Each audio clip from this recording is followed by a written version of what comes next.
Alright, hello and welcome everybody. This is a painting. This is actually a painting that I finished the other day, but we're going to be working on another one here in a moment. Just wanted to move this stuff around as I get situated here. I like to try to have a continuation of what I do, of the things that I work on from painting to painting. So, as far as YouTube videos go, I like to have the continuation. So what we're going to do here is we're literally just going to move the canvas. So I'm going to put this canvas up, and we're going to move this one around, and let's just make sure that it's a pretty big painting, and I just got some on my face, but let's just make sure that we can see our new painting. And where do I find a place for this? This is my biggest painting yet, so finding storage for this is a bit of a trek. So let me figure out how I'm going to lay this down on my surface here.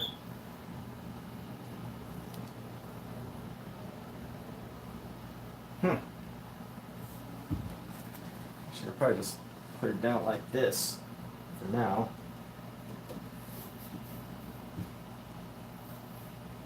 Boy, how should I have this? Should I stabilize this? Yeah, that'll just have to do for now.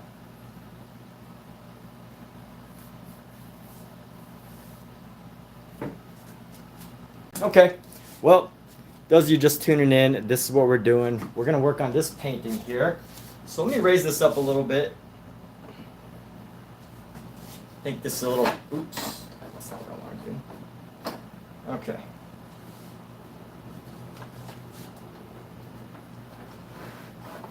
Put this right about there.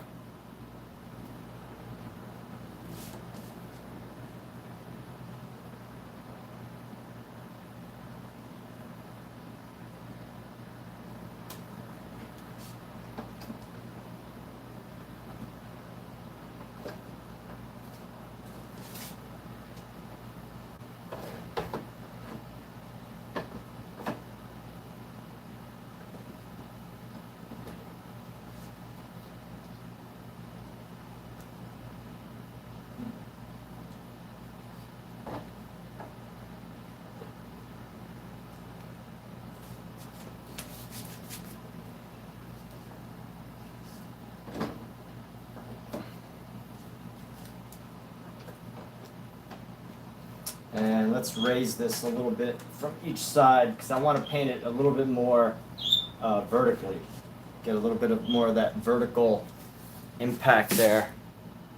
And here we go, nice and centered on our painting. So I might move this over a little bit. Let's see.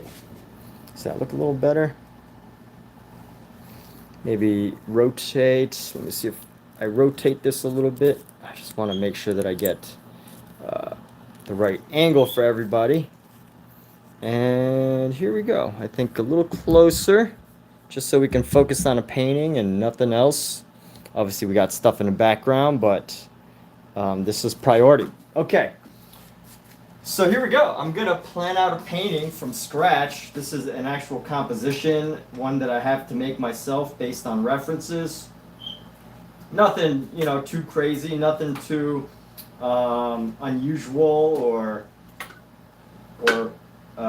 challenging. Just the two kittens, that's it. So we're going to be painting two kittens. We've got two kittens that we're going to work with, and that's it. So this is a 20 by 16 inch canvas. So 20 inches by 16 inches.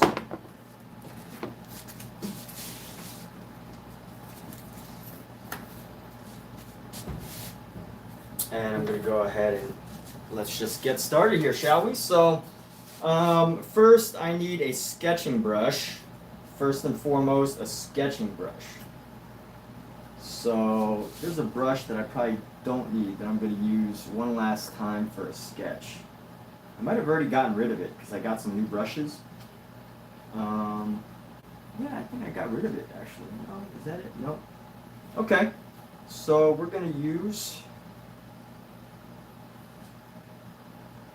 which brush do I want to use for sketching? Okay, here we go. We're just gonna use this brush for our little sketch here. It's interesting. I have some paint floating at the top of the oil my oil that I use. Oh, what's going on here? Why is this not breaking apart? Ah, here we go.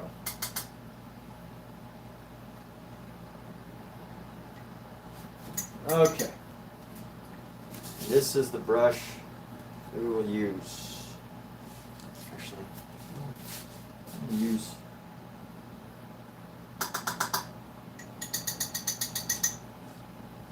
So what's going on? We got Cheese God. What's going on? What's up, Cheese God? So I am making a painting. And I am making a painting of our 2 foster kittens. So if you like cats, stay tuned. And we will have something by the end of this painting. If you don't like cats, then you are obviously entitled to your opinion. But I think you have questionable judgment there if you don't like kittens. If you don't like kittens, I feel like a lot of children have had experiences where they've been scratched by cats, and that kind of builds a fear in them. But I think if you're an adult and you don't like kittens, there should be some reevaluation of your interests. So anyway, here we go. So John has entered the room, or Jay something. I don't actually know if it's John. Jen. Hey, can I make a cat wearing a hat? Can I make a cat? I probably could actually. I don't know if I'm good. I can make a cat wearing a hat. I might make one of these cats wearing a hat, but I don't know yet for sure. I'm not going to promise anything, but obviously if you stay tuned, you'll find out. Honestly, if you stick around for the majority of this painting and you're here in like a couple hours or maybe, I don't know. I think I'll be able to finish this by today, but if you're here in a couple hours, even if you just pop in to say hi and you're not here for the whole thing, I might put a hat on one of these kittens. Maybe. I'm not gonna make a promise because I gotta look at the aesthetics of everything, to see if it works. But let's go ahead and just get started with a sketch, all right? Start one thing at a time. We just met, Jen. We just met, right? So, when it comes to requests, I've had some bad experiences lately where people will make a request. They'll even offer things, but they don't keep up, or they kind of just stick around till I fulfill their commission and they leave. But anyway, what's up, Mark Dietz? So here we go. Trying to plan this out. We got rule of thirds. Always rule of thirds is pretty standard here. If I want to make the kitten kind of like curl up here. So we're gonna have a kitten taking up the. Oh, you know what I need? I need music. My bad. So we're gonna start in just a moment here. I gotta grab my headphones. I gotta grab some headphones here so I can pop in some jams. Otherwise, I feel like I'm starting to depend on music for painting now.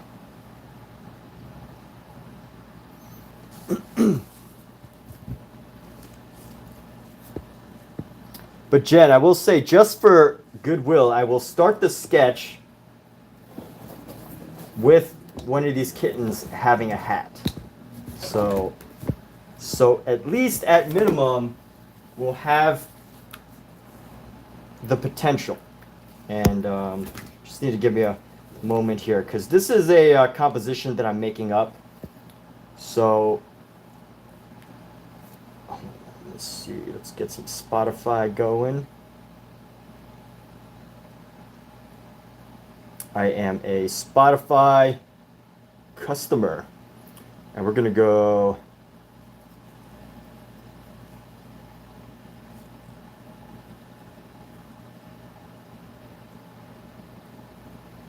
Let's go on music for art.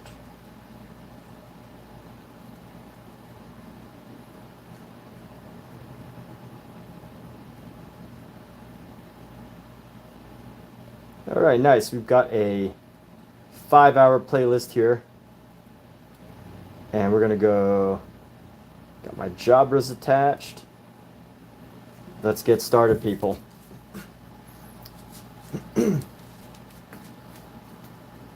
Well, it's not necessarily total request day, but, you know, I will make a request. I mean, you, Mark, like, I will definitely, if you ask for something simple, I will definitely do it, you know, since you're here.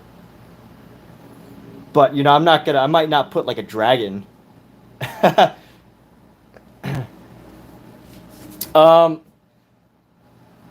Yeah, you know, I might do... I don't know, what is the rule nowadays about doing artwork with animals with cigars? Like, are you not allowed to post on social media because you're not allowed to, like, support tobacco or whatever? But anyway, we're going to start with this sketch area right here, and I want to mark down this spot right here.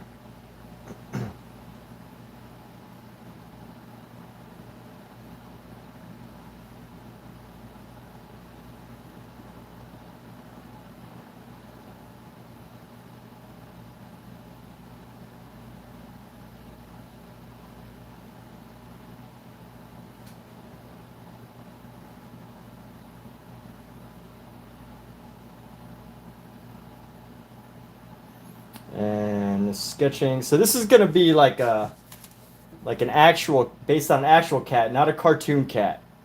Just want to establish that ahead of time as what we're doing here.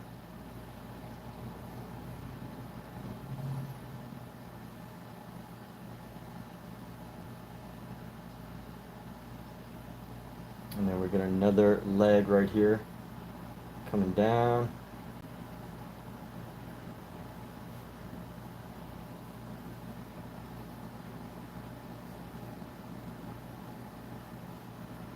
Just getting the basic forms of our kitten here.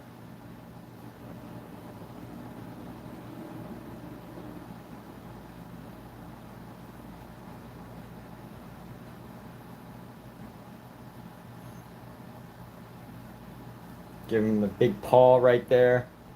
And then bring this leg down.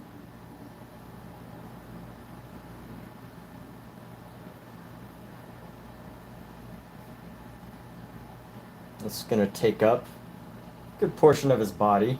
Just a little leg muscle right there. Jen, what makes you want to be a moderator? I'm doing interviews right now. What makes you want to be a moderator? Interviewing for moderator roles. Obviously, Mark, if you want to be a moderator, you totally can be. You've been around for quite a while. I would definitely trust your judgment, and, you know, I understand your appreciation for arts, and you're an artist yourself, so if you wanted to be one, I would totally let you, you know, set that up, but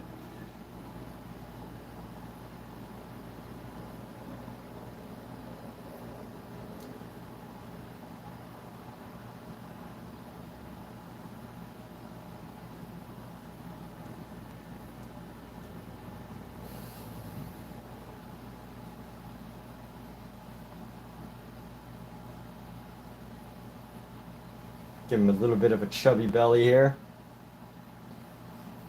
Give him his center line.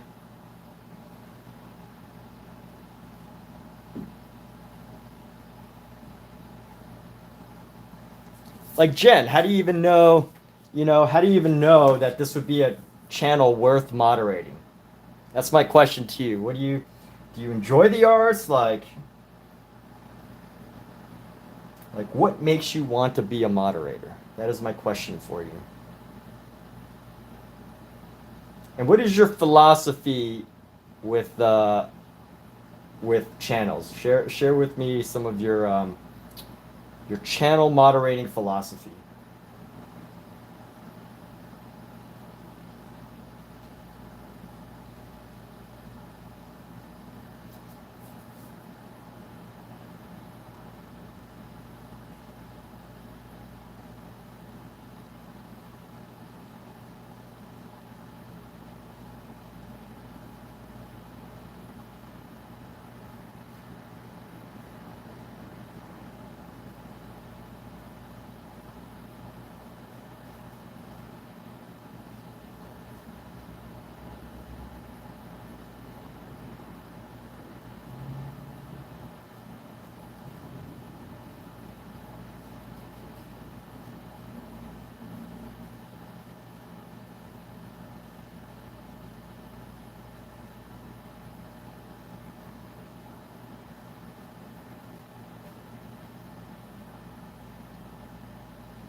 Yeah, but okay. Like I know, I get that you like art, but what is your, you know, it's one thing to connect with other artists, but like, what is it that, makes you want to be a moderator? Like, there's the art, right? And I, appreciate very much that you're taking the time here to come here and be a part of this. But I don't even know you. Like, how do I know you're not just gonna kick kick one of my favorite visitors, Mark? How do I know you're not just going to like, boot him out of here for no reason, right?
I think y'all can start to see. Uh, I will make sure that you won't kick the people that don't. All right, you know what, Jen? Let's do a trial period.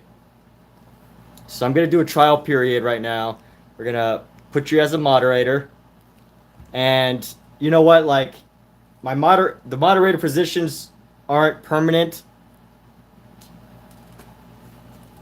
so I just want to make sure that you're okay with that. That you know.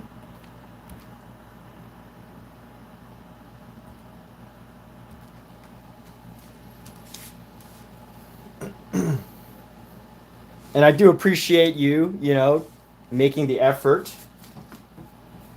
And here, look. So as a thank you, let's go ahead and throw a hat on this little guy. What kind of hat? Obviously, a top hat always works, right? So, I'm trying to think, should I do the hat going around his ears, or should I make it like just like a little cute little top hat right here? Let's go like this.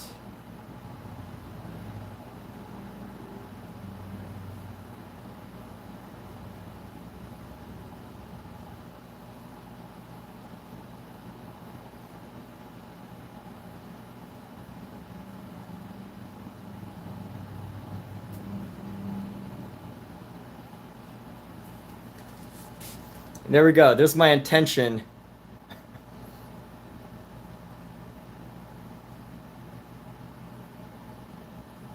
All right, thanks, Jen. I mean, thank you so much. It's funny to hear that because I imagine there are people that like watch my streams but rarely ever say anything, and I guess there are people who kind of like hang out but just don't say anything, and I'm glad you have finally introduced yourself. So welcome and thank you. If you have been to previous streams, you probably know Mark then at this point. But there, this is the cat with a hat for now. This is our starting. I don't know if I'm gonna keep it. We're gonna see how the color and everything works out. But this is our kitten for now. And now we've got one more. So basically what I'm trying to do is we're trying to do like a pillow. He's like sitting against the pillow.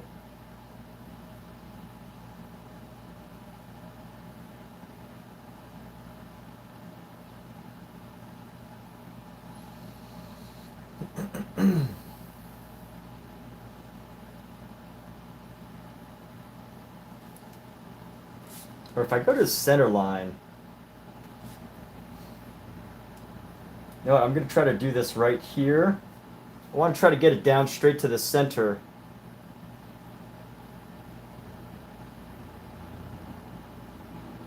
Maybe right here. Right here is good. Let's get to the third point, and then it's going to go up here. Leave a little corner. Got one more kitten that we want to add right here.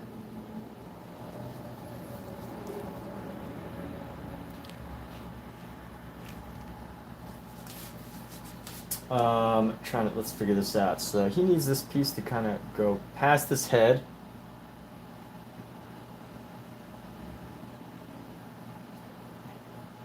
And this is just a sketch. We can start to see this all coming together now. And rule of thirds, I'd like to ideally have the other kitten head right here. So she's basically just sitting chilling. Rule of thirds. I want to try to basically have the eyes right along the third line. So basically right around here is where I want the eye. I want them to be pretty close to each other. So let's start with the eye first.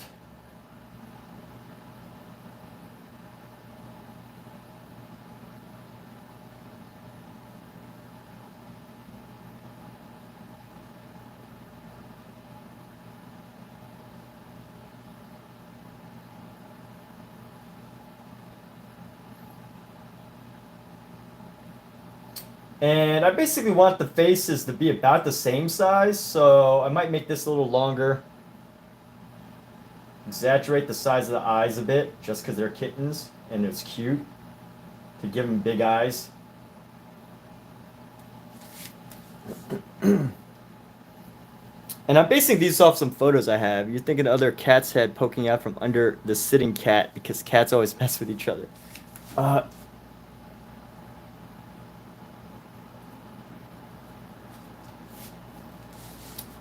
Earlier I was thinking, like, so Mark, I already did the composition for this. I already planned it out. But I was thinking earlier, like, maybe I should make a playful, or like, something like that. But I decided to go with the references that I had.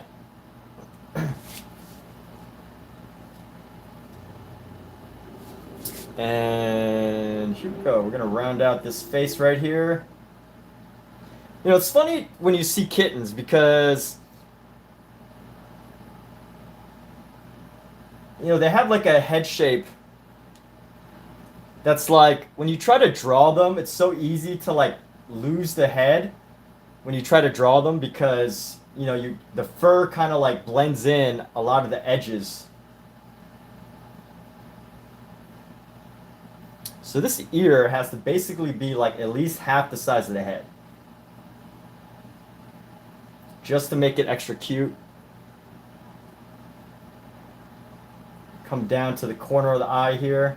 Maybe that's a little too big. That's too cartoony. So I'm going to bring that down just a little bit. But basically, creating the forms. Maybe extend this out a bit.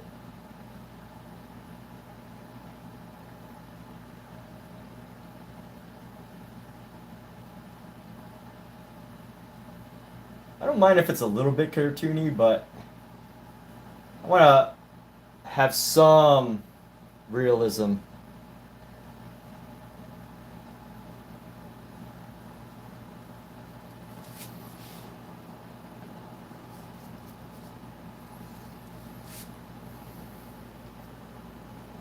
And by the way, the brush that I'm using right now, this is a Princeton brush, a round brush, Aspen, Princeton Aspen.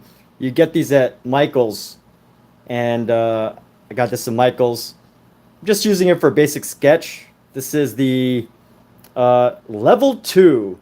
I think it's funny when they say the levels because, like, what determines the level of a brush? I don't get it. I feel like that's just a thing for, like, whenever they get, like, a new artist. And like whenever there's like new artists and they want to to make it easy for them to just kind of like pick and feel like they're getting the right one.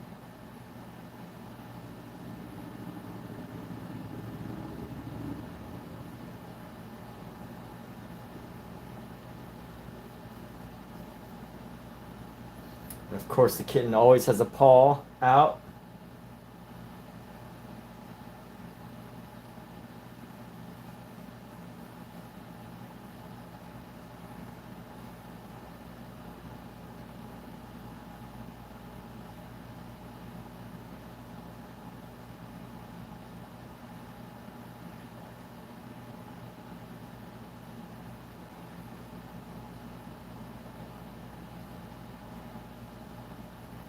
And I want to make some little and here we go. We have our composition basically.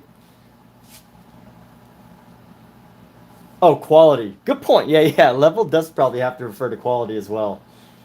So as far as I know, the highest level I've ever seen at actually in stock at Michael's is level 2. I don't think I've ever really used the level 1 oil brush. They have like only one section for oil and then like 10 sections for acrylic and 2 sections for watercolor. So it just might, I think oil is just like the least popular like mass style. This looks too adult for a kitten. I want to try to like soften its face a little bit. Okay,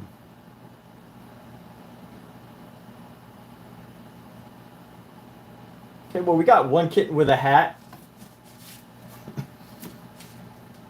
He might need like a walking stick or something. But let's see what else. I feel like it's a little empty here, but we can figure that out in a minute. We can figure out like, if we're gonna add something here.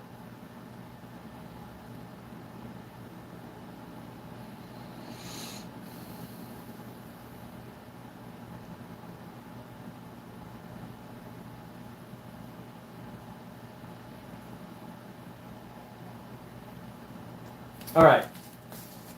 Let's finish up with a sketch for now.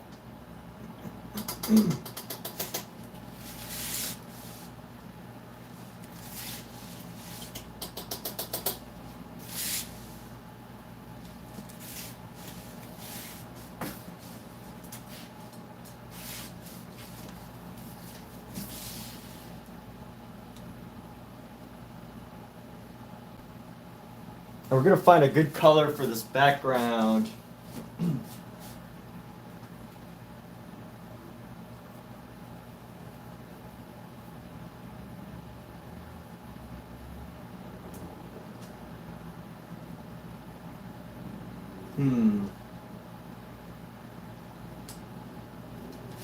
Trying to think of the right brush. I might do this a little bit quicker.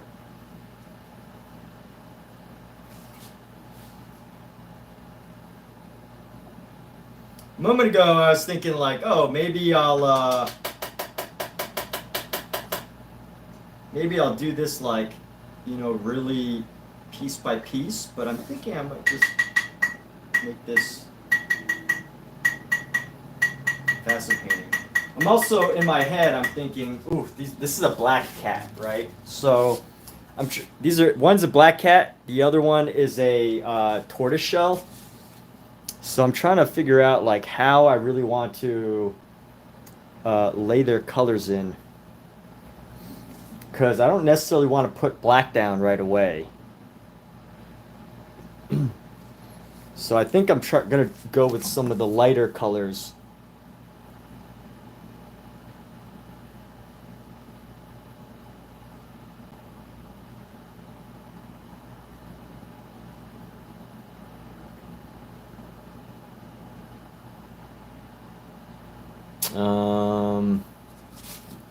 Here, let's start with some ear action here.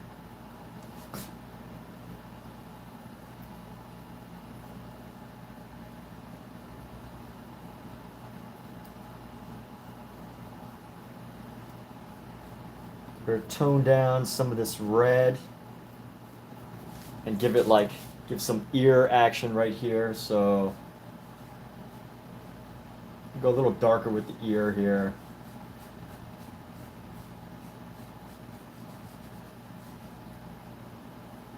And it's okay if I'm we're just gonna paint these in, create the basic shapes here.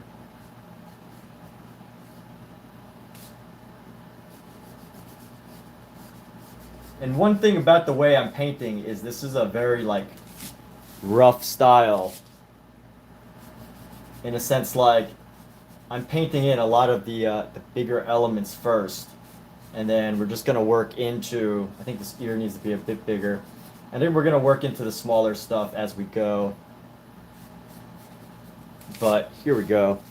And how do I want to do this? The fur. It's just like painting black cats. I'm trying to think. Do I want to do I want to be adventurous and go for black, or should I, use the lighter colors first? And you know what I can do actually? I can actually, if you ever look at the color black, like somebody with black hair, I think if you really look at it, I don't know, maybe like I hallucinate, but whenever I see somebody with black hair, I see subtle like areas of like red and then areas of blue and areas just like super subtle. And I think that informs some of my work as far as the color black goes. So I'm just gonna lay down some of the areas because this is a kitten, so his hair isn't like fully developed yet. So some of the colors might, some of his random colors might still shine through. So we're gonna put this in here. We're gonna put these little bits of like this pink red. Even though he is a black cat, he has like these little markings, these little like, in certain lighting you could see like little bits of red and such. So we're just gonna try to capture that, capture the little subtle details of this kitten. And let's go spread some of this green around. Go up here. Give him his nose right here, and then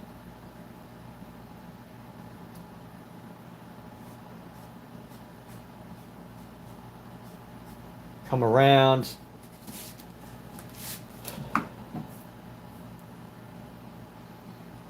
And let's see. So, and again, I have a reference, so I'm constantly like looking back just to see. I'm just adding in a variety of like color zones. I don't like to be, too boring with my colors. So adding in some reds, some little bits of black, and maybe I'll just use black for the really, really dark areas.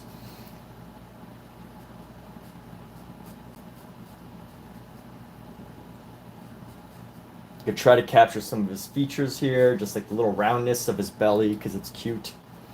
And he's got little skin folds there, which I'm not going to do just yet, but just extending out this tail a bit. And that's one good thing about oil painting is you could like, if you're painting, oil paint stays wet for quite a while. So you have to learn to work with that. And, part of working with that is mix a black, then with three primaries. That's why you never use black out of a tube for the subtleties. So are you saying mix a black with each of the three primaries? Is that what you're saying?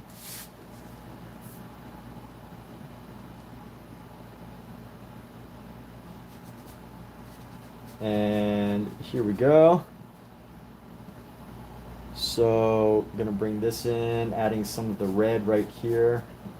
And then some of this red right here. And I'm trying to see if I can see some of this in the other cat, but I really can't.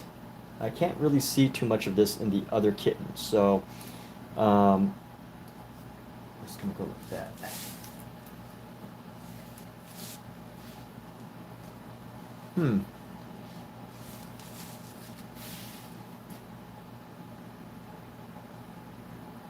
Yeah, we should do that.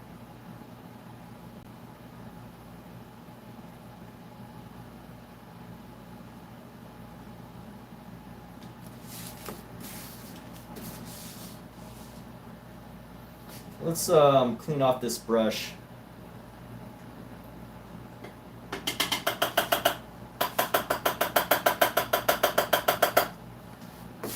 It's the woodpecker. All right. Let's go with this dark. So I do have a black with a very dark cerulean blue. So I think we could really play with that. And we're going to lighten it up a little bit more. And we're just going to... Actually, I feel like this would be a great color for right here.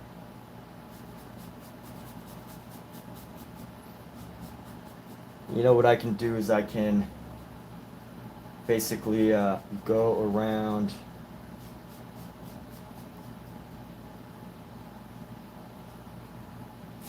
And this is a lighter, yeah, you're good point, Mark. So basically what Mark said, mix a black with some of the primaries. So this isn't totally a primary. This is a like a slightly off primary. It's a lighter blue. So I'm using this blue. It's a cerulean. It's more of like a lighter blue as opposed to an ultramarine. But, basically a primary. But also, if you really, get technical about it, it's not. But yes, as Mark was saying, I am pretty much using that strategy right now to create this section of our kitten, to create this lighter area that's not quite black, but not quite white. And I think there's a lot of color variety on his fur that we can really play with. So... just creating color zones right now, right? This is really just to establish some areas of color and help to like separate some of the space as opposed to,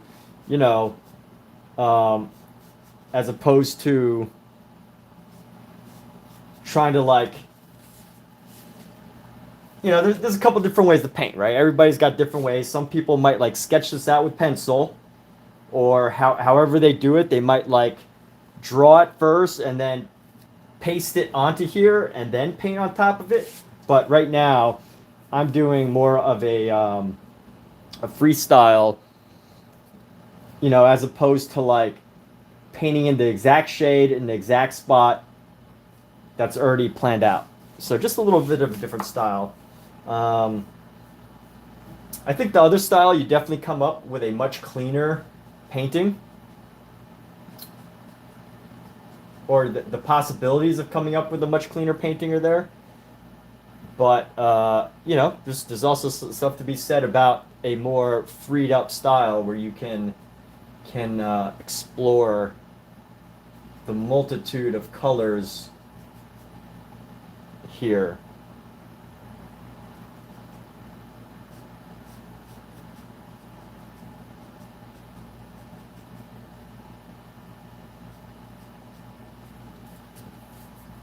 And also, part of me is concerned about not missing out, or not what's it called?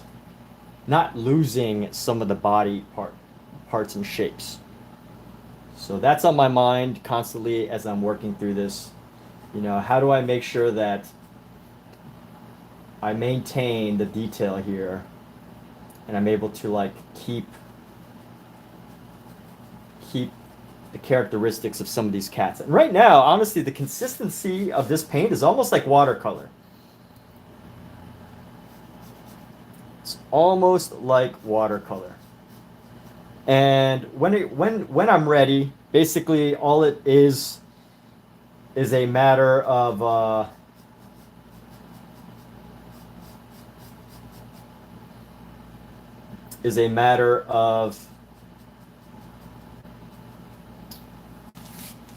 you know, making sure that you capture the really subtle color differences that help to separate an area. So that's what I'm keeping an eye out for. I'm just keeping an eye out to make sure that that I can see where I can separate certain spaces, and then, you know, we're going to work from there. But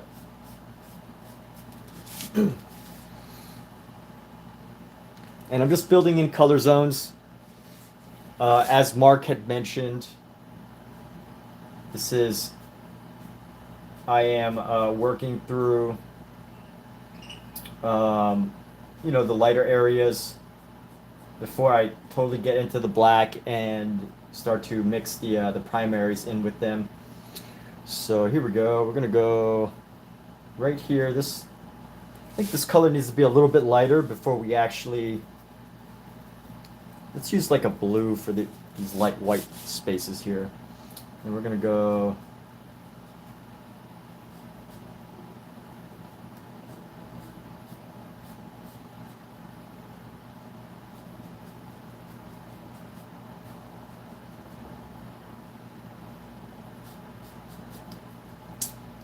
And here we go. Hey, so Mark, what's going on? How's everything going with you? I know you were saying that you were tutoring or mentoring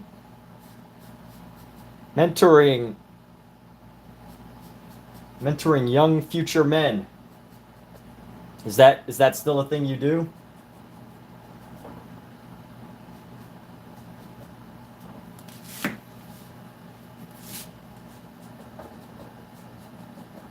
I think that's a really important thing, by the way.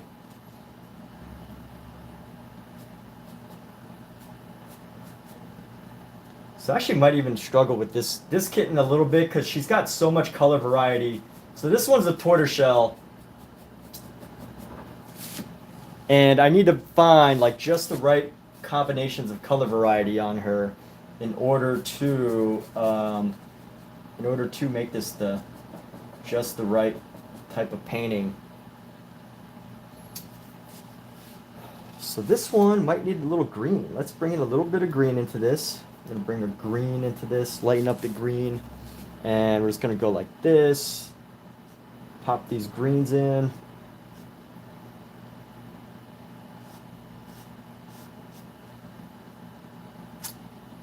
And honestly, I've been thinking about this painting for a while. I was kind of procrastinating on it because I was just like looking for the right photos, you know. Sometimes you're just like not sure whether the photo that you're painting is the right one. Because I don't paint too many of these kittens. You know, I probably get like one set of kittens per year for this foster program, which means I don't always get to paint all of them. And honestly, if I did paint all of them, it would be really difficult. Or if I did get more than one a year, it'd probably be pretty difficult because then I'd feel like I'm just like doing kitten commissions, you know? And it's not really what I do. But I do like these kittens so much that I feel like I must paint them.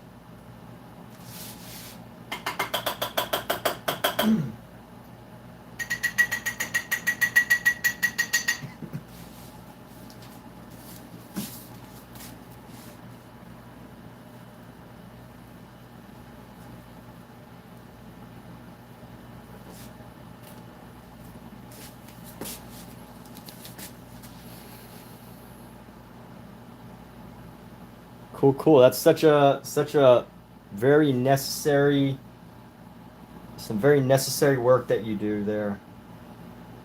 So that's amazing. But let's go ahead and grab some of this red, and we're gonna mix it in. Hey, Mark, we're taking more of your wisdom and gonna mix this in with our black primary. I mean, mix this red ochre with our black to get a darker shade of it.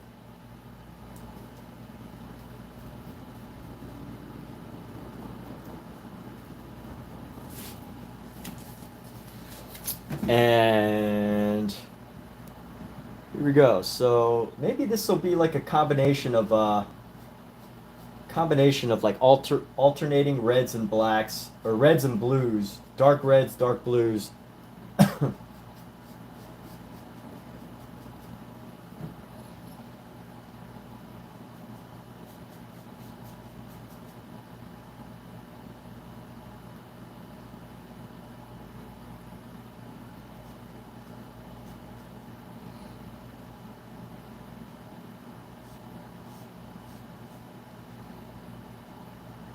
And here we go. So I'm gonna go a little bit darker now.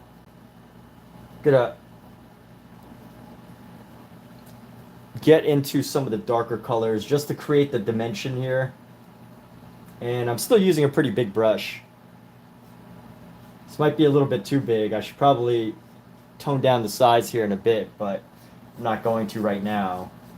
Still want to keep it fairly loose and free.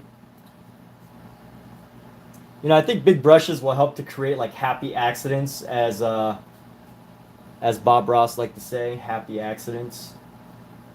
Or I don't know, was it Mark that called it a new direction, or is that someone else? There's somebody else who said there's no such thing as mistakes. There's only new directions. I'm not sure if that was you, Mark, but I feel like it was somebody else. But I did say that that is a quote that I will totally use, because it's a great quote. If you're trying to stray away totally, or not totally, but you know, if you're trying to, you know, use different words for the same meaning, I think it's a good idea.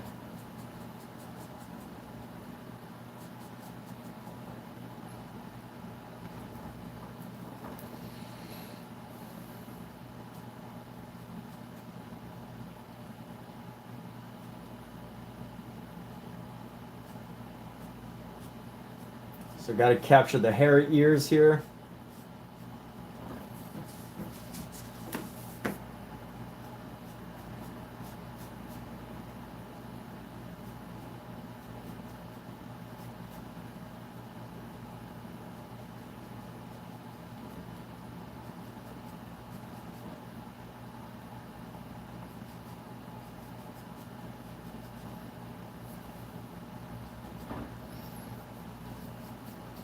And honestly, I could probably use this color for the other kitten too. She's got definitely a much darker black though, so I think I'm gonna go with like a purple, more of a purple black. It's gonna end up basically being really dark.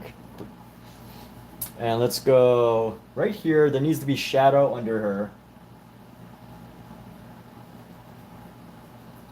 So we're going dark shadow.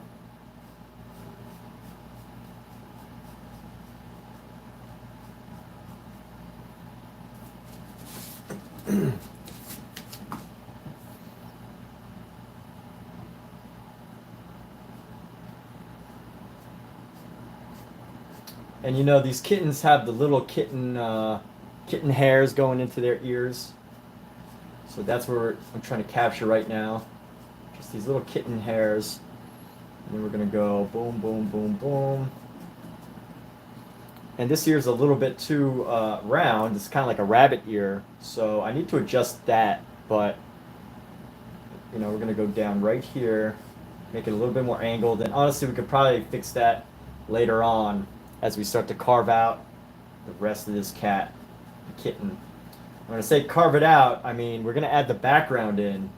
And once we start adding the background in, you can kind of like shape, you can still shape the external of the kittens, which is great. That's one thing about oil paint, is that I have a lot of extra time to shape around the kittens. Like, I guess, with acrylic, it would start to dry. So I guess you could just paint right over it with acrylic. But with oil paint, what I think you need to be aware of that just makes it slightly more, I don't want to say challenging, but slightly different, is that it's going to be wet. So you have to be considerate of how the underlying color, the color underneath that's there right now, is going to affect the new color that's on top of it that you're trying to put down. So that's just a consideration.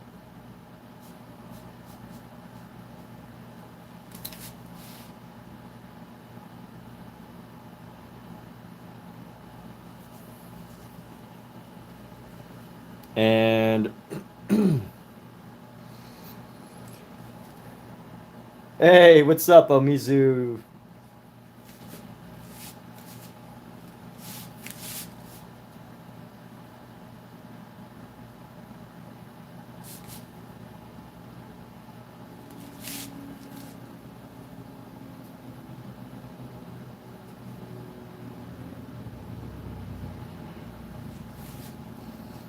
And let's see, we got this really dark color here.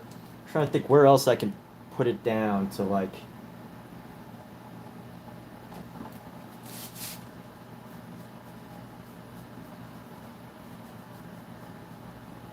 so this is a painting, Omizu, of the two kittens that I'm fostering right now.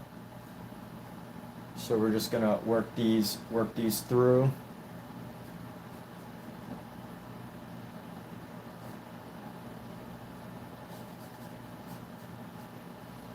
And we're going to go around here. We're going to come around on the body.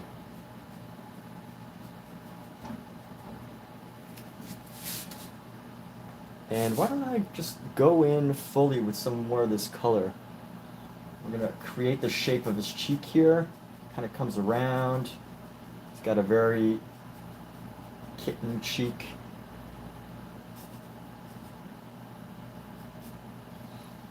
And we're going to get some shadow into here.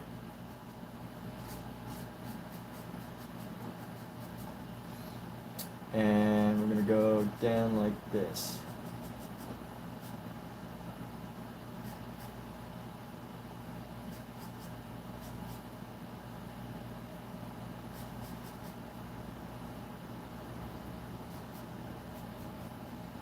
And I guess this right here is going to help us create some of the separation. Looking very cool. Yeah, thank you, thank you. Yes, kittens. So this was the little hat was a request. So I've decided that I'm going to include the hat. At least for now. I still want to see how the rest of the painting looks like once we're complete with it. And see if I'm going to, I don't know necessarily just now if I'm going to keep it yet, but it's looking good so far. I like it so far. It's kind of interesting. It's a little bit different.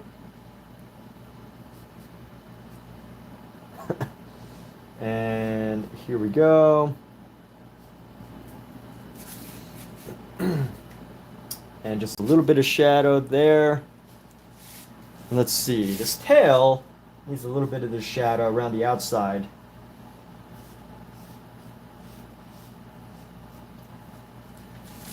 And let's go ahead and clean off this brush. And we're going to color the background right now.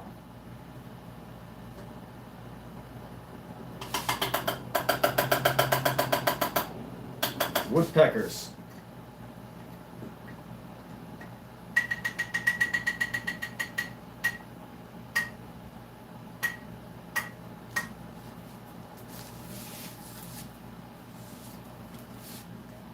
Little cat fedora, yeah. Little cat fedora. So cleaning off the brush here. And I've definitely start to run this run this brush quite ragged. This is a badger hair brush from Rosemary Co. And I don't use it that often, but I'm very like, I tend to be really rough with my brushes, like just going in and being very sketchy with it. So,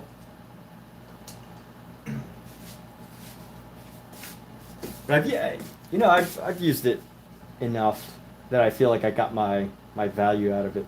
So anyway, what are we going for right now? I want to go for a really pastel green, like a super light pastel green.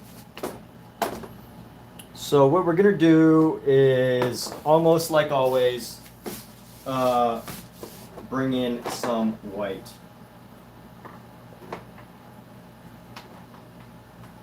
We're grabbing some white here.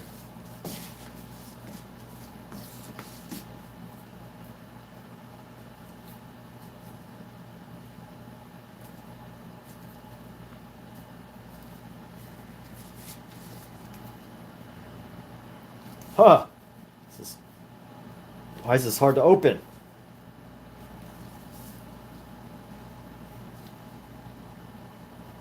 There we go. Okay. And I'm going to lay my white down somewhere safe where...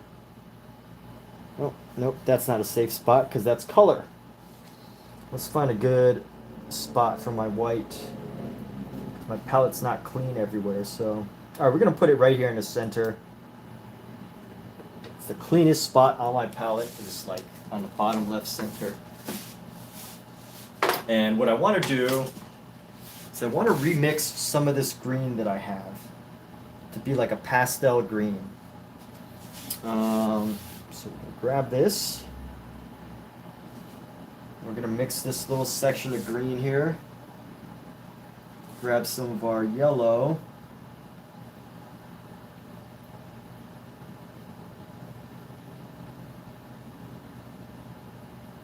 Grab some more of this green, a little bit more, and I think we've got the color here, so this is going to go like right here.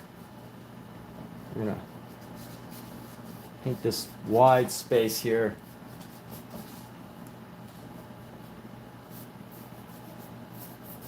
Paint the sides right now, since I'm here.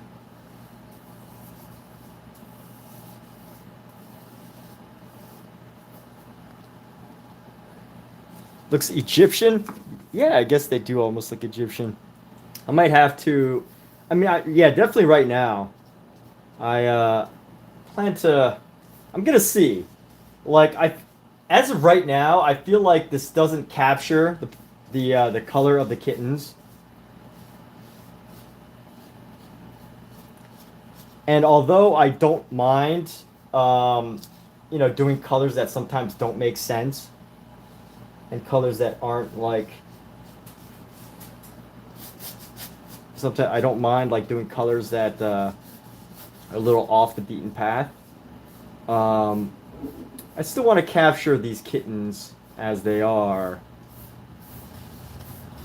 So I still have to decide whether I'm gonna go in with the black or whether I'm gonna go in with the with just keep these colors and figure out a way to mix them in an interesting way.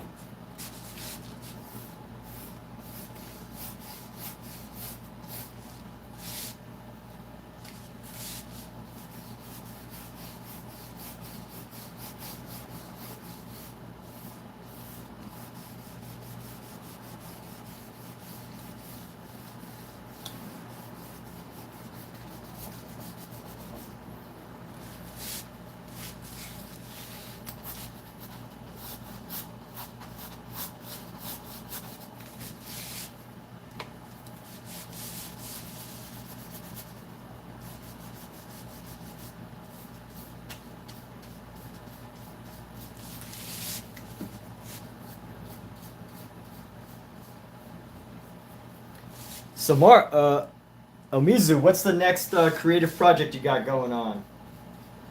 Anything?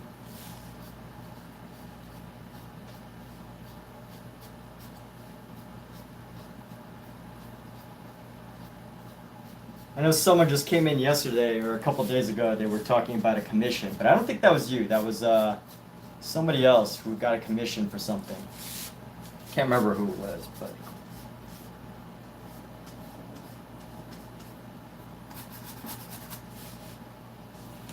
All right, and I think I need a little bit of mineral spirits to help and spread this paint around a little bit because it's kind of, it's a little bit hard right now to spread it.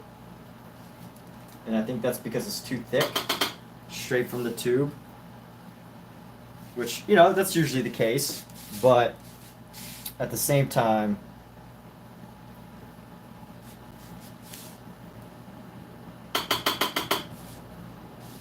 especially for these larger areas, I find it helpful to be able to work quickly.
All right. You're working in a native. You mean you're painting a naked village? Did I say naked? A native village. What a Freudian slip, huh? Or did I actually say native and I just thought I said naked? But anyway, a native village. So you're painting on a native village. I think, you know, that's pretty good though for like out of the probably 500 live streams. That's probably the first Freudian slip there. So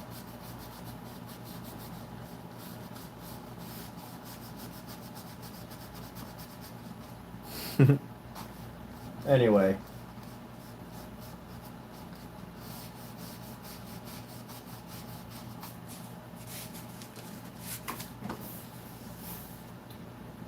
All right, let's go bring this down, bring this color down.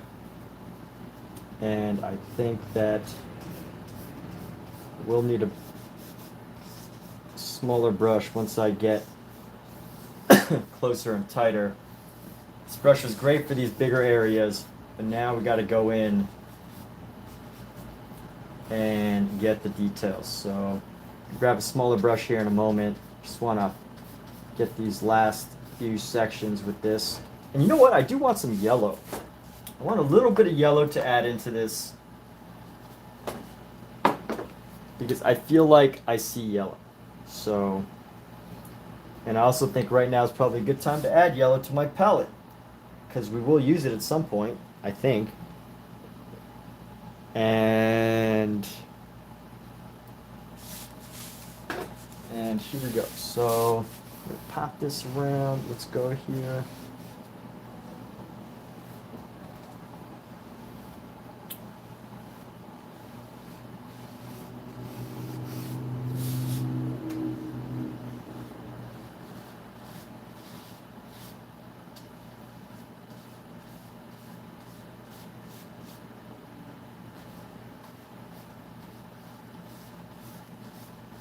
Actually, you know what? Maybe I don't need that tight of a brush. You know, if I just move this around, you know, I could basically go around. Let things be kind of cloudy. That's okay.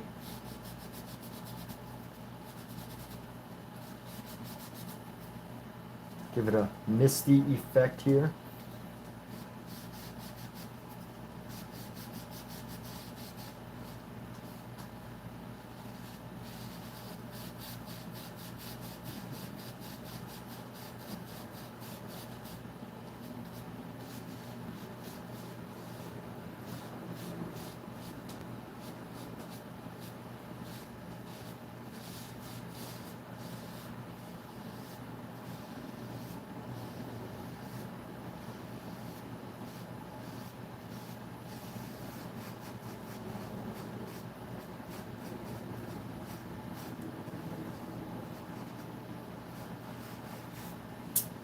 Okay.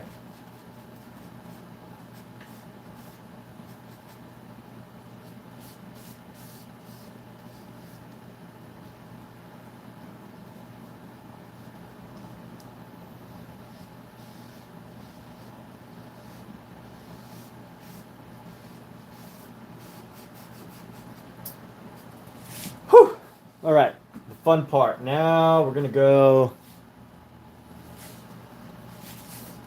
It's all the fun part, right? There's no just one fun part. So before I do that, I would like to turn this upside down real quick and paint the bottom here.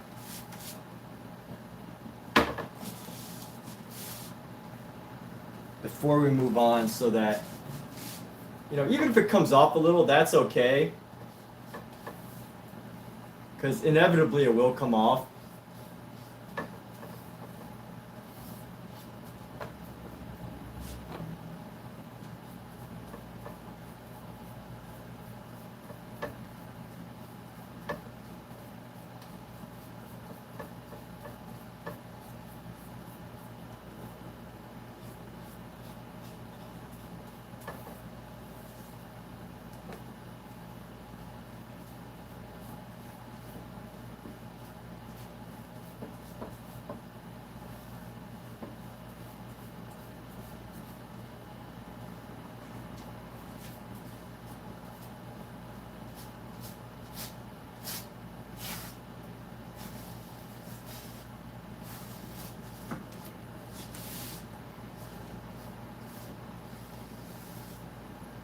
Ah.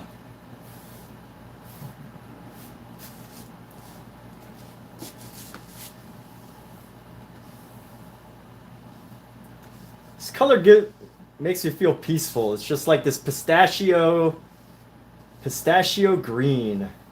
It's just this peaceful green color. Very peaceful feeling. Feels nice. All right, so we're gonna clean up with this brush. Who wants to see the kitten? He's climbing for some attention here. All right, if you want to see the kitten that we're doing, what's up? Come here, buddy. This boy's getting big. That's he's the guy lounging with his back, his belly there. Hey, pal.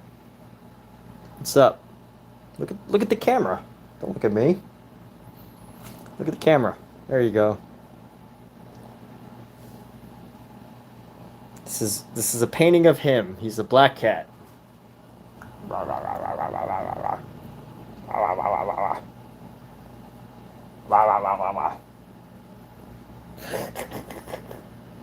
Right? There you go.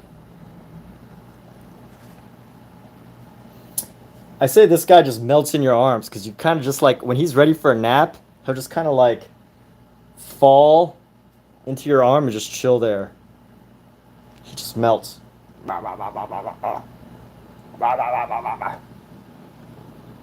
know what's funny is like he doesn't put his, a lot of kittens will like, they don't want to have your face too close. They'll like put their paw up. He doesn't really do that.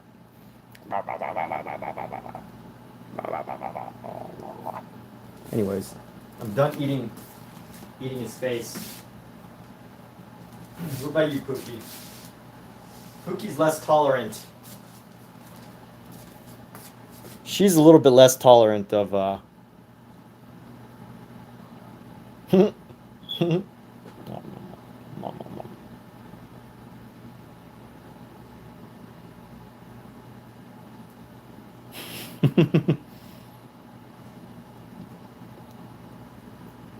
Hey, you.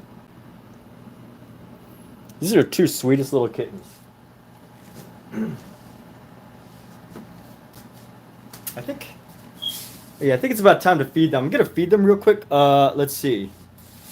Mark just sent one of his paintings to us. Let's before we before I go take my quick break to feed the kittens. I will. Let's take a look. Hey, Mark, can I share it? Are you here right now? I hope you sent it for shareability purposes.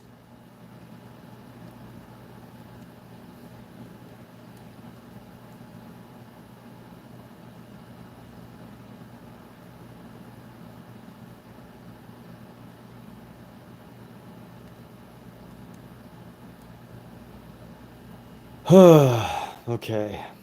I didn't get the email quite yet, Mark. Here we go. Okay. Let's take a look. Let's talk about Mark's art. My goodness, a native village. That's what you meant. Wow, it looks very big too. So let me bring this up here. I'm going to turn this sideways.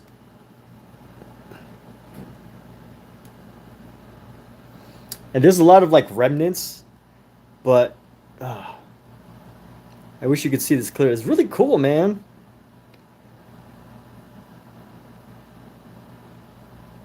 Looking into the native village, amazing. Beautiful, beautiful waterscape there. Amazing, dude. Got the animals as well, grazing. So cool. Wow. This feels like an inspired work. Look at that. Amazing, dude.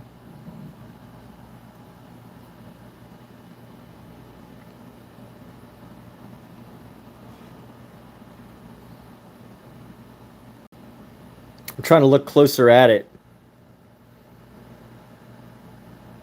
You even got like this really deep valley over here, which is kind of cool. Some life out here in the background with the people and families. What a great piece. This is Mark Dietz's painting. We have the opportunity to look at. Very nice. Oh man, you even have this little adventure happening off camera, like just at the very edge to keep things flowing along in this painting. You know, never have the edge, and you just have people like coming through. I don't know if this is cut off, but yeah, I like that idea. Very nice. Looks like you were painting that from atop a hill. But let me go feed these kittens before they start chewing at my feet. What are you doing?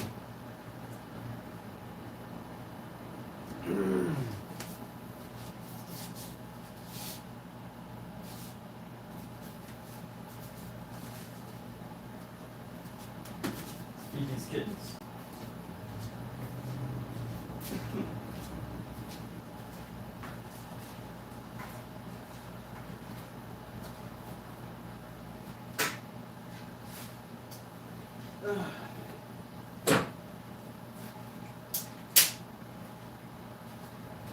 Vern. Vern, come get your treat.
All right, good girlfriend. Let's get you some more food.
Okay, kittens have been fed. I'm safe for a couple hours.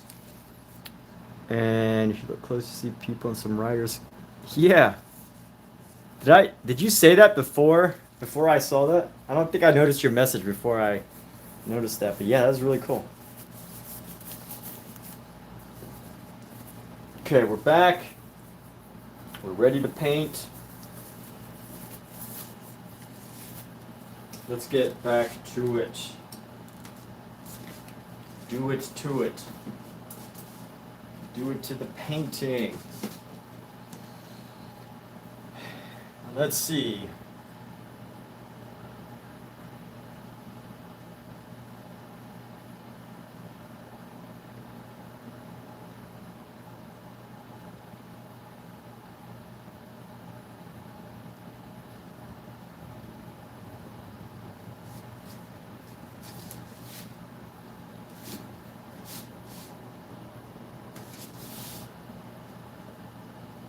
Grab just a little bit of yellow so I can throw in some bits of yellow here.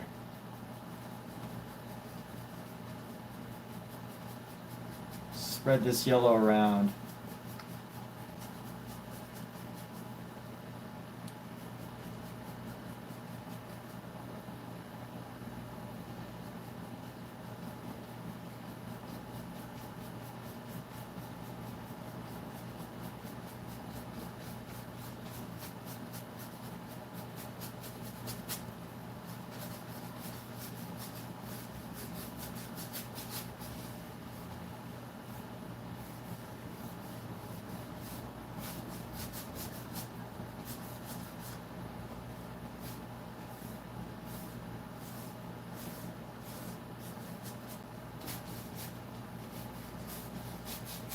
So Mark, what schools of painting have inspired you?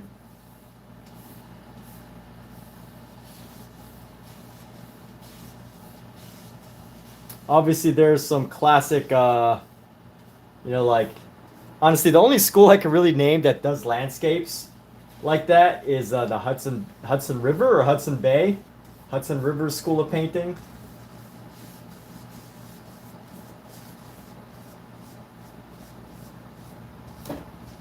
But I think your style is a little different than theirs.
The old Russian master is Jerry Yarnell. I'll have to look him up. Jerry Yarnell. Did they teach classes, or how did you pick up their ideas? If you're talking about like old Russian masters.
Let's grab some more of this red.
And here we go. I'm grabbing a lot of this red, grabbing some more of this white, mixing it together.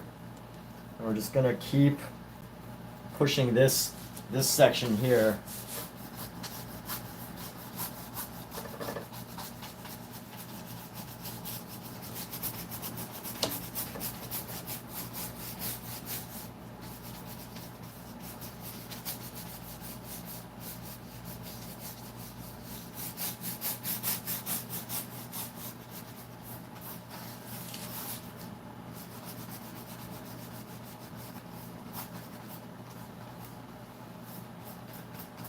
And here we go. So, getting this red in here, getting it in with the green. I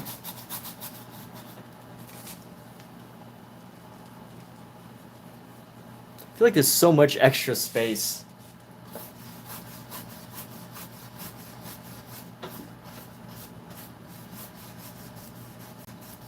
There's so much extra space that I feel like I'm gonna have to play with this a lot.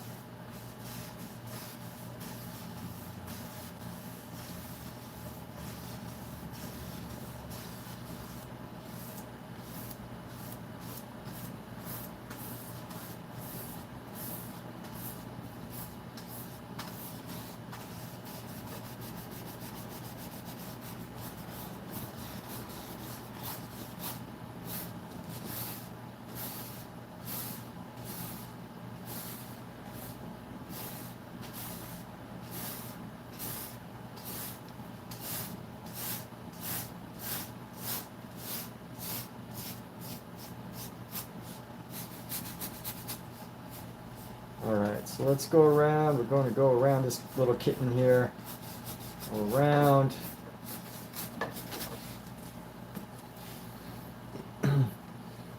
And, oh yeah, I could probably flip this back over. Yeah, I don't know why I haven't yet.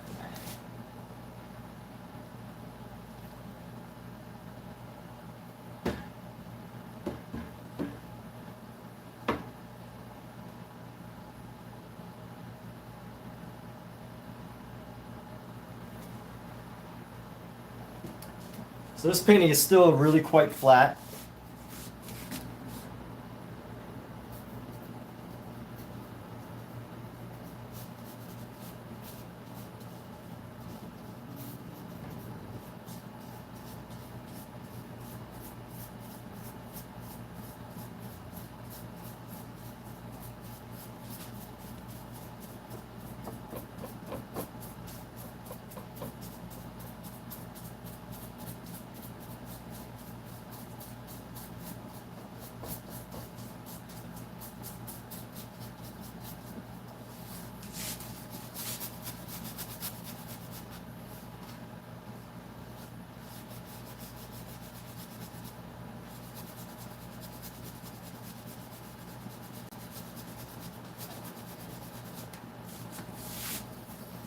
Grab some more of this color.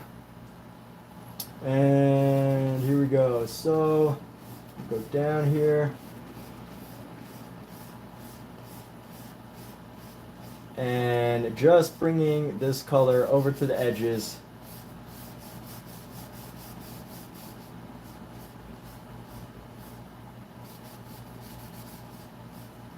And then, you know, depending on how you paint or how you want your painting to look, obviously, you know, you could use a tighter brush, a smaller brush, and like go a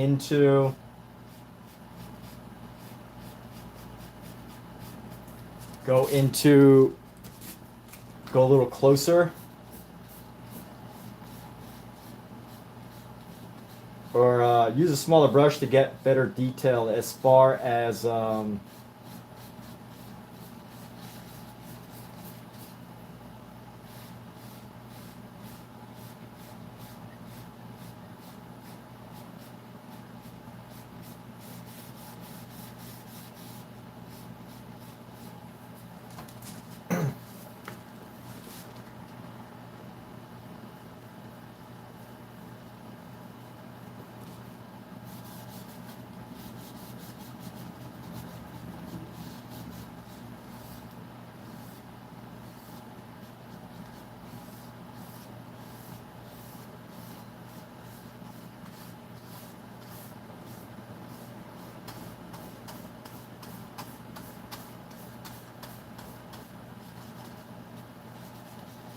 and here we go, just carving around the head here.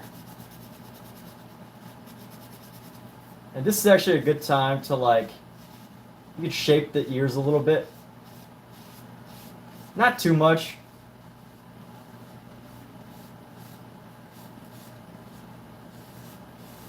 Just enough.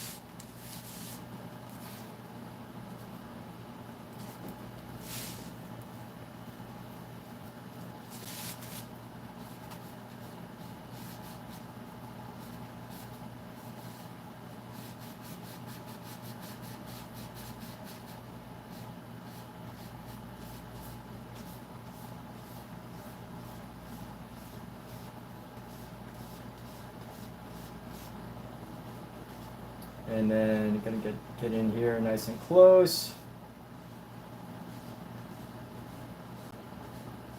You know, this is just a base layer, just so, like, you know, we have a consistent color to work from. There we go. See, so this here needed a lot of work. I just kind of had to carve out part of it. It just happened to be a little bit too round, almost like a rabbit's ear.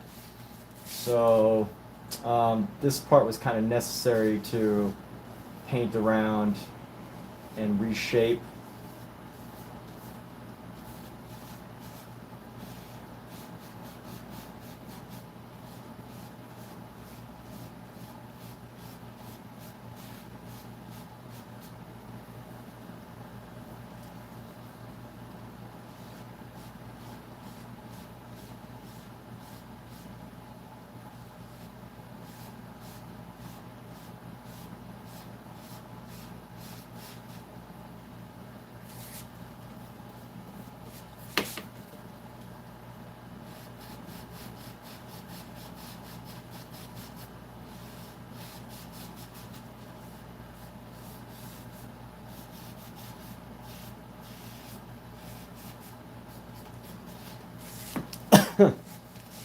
Okay, let's go ahead and carve this down a little bit. Get these little artifacts off. And try to create like a texture. One thing that you can learn a lot from drawing, from painting, is how important the direction that your brush goes can be. It's not like, you know, a total make or break. But if you're painting with like certain types of details on your, you know, you're adding a lot of like brush strokes onto your canvas, it can be really easy to see the form that your brush stroke makes.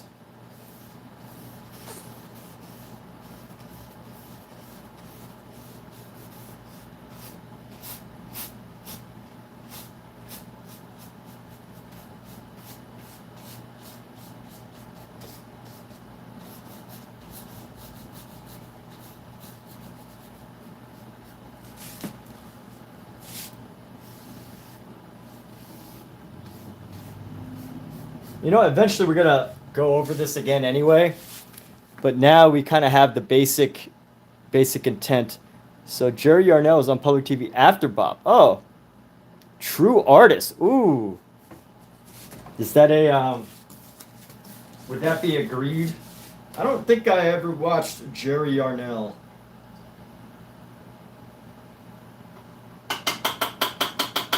Out of curiosity, what makes you say that Jerry Yarnell was a true artist?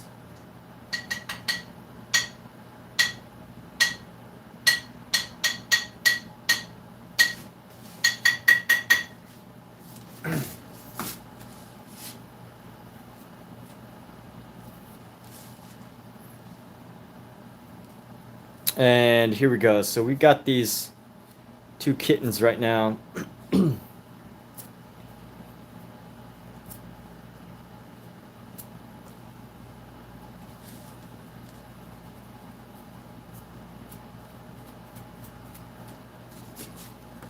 All right.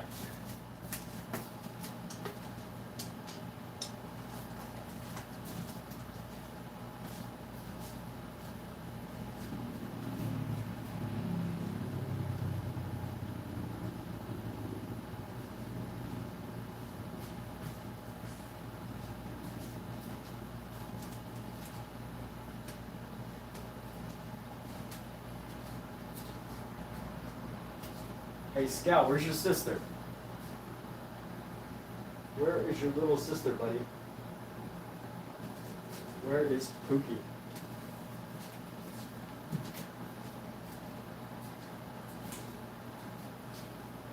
Pookie found a hiding place.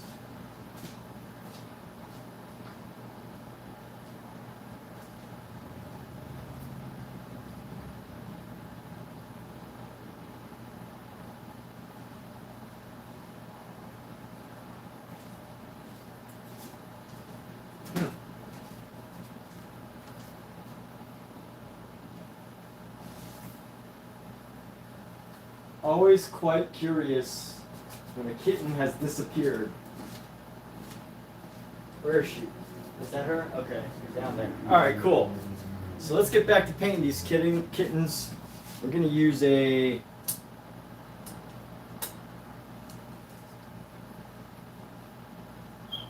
I'm going to go into a smaller brush right now.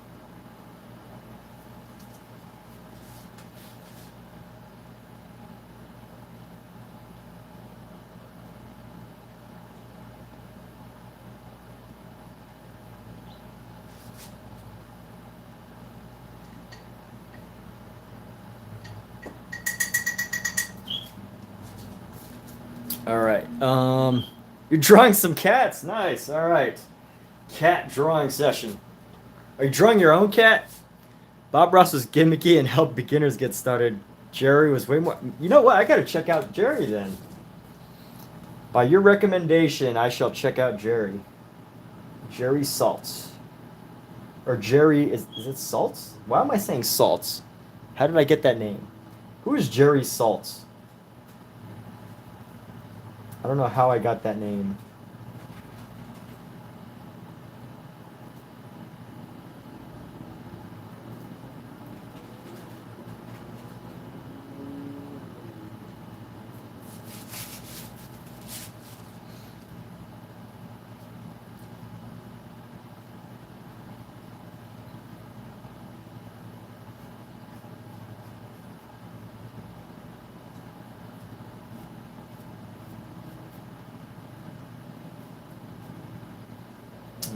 A couple of hairs right here, and then going around the eye, the yellow here.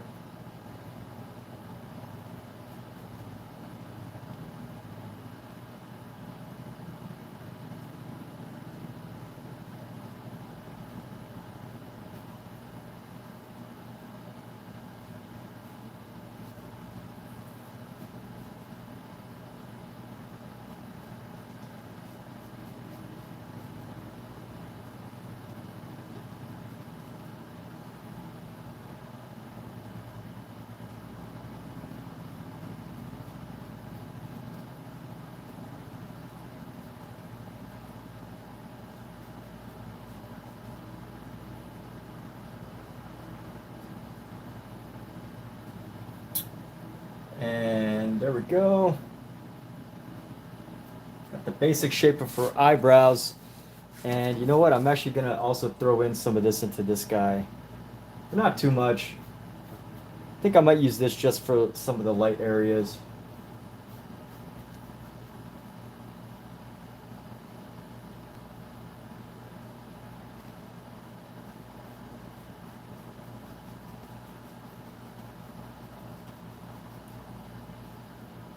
Oh shoot, so I just noticed, you know what, I might kind of keep these colors for these kittens, just because it's different. But I don't know if it'll like capture the full cuteness of them. So that's what I'm trying to work on right now, is making sure that I'm able to maintain their cuteness and their their personality without without losing the fact that, you know, they are black and tortoiseshell.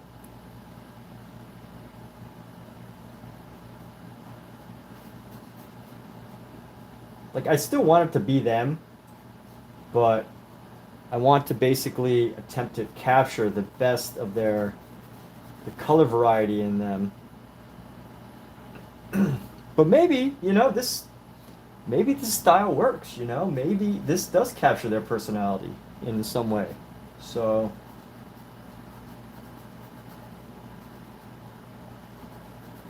like here's my doubts, my personal doubts right now as I'm making this artwork.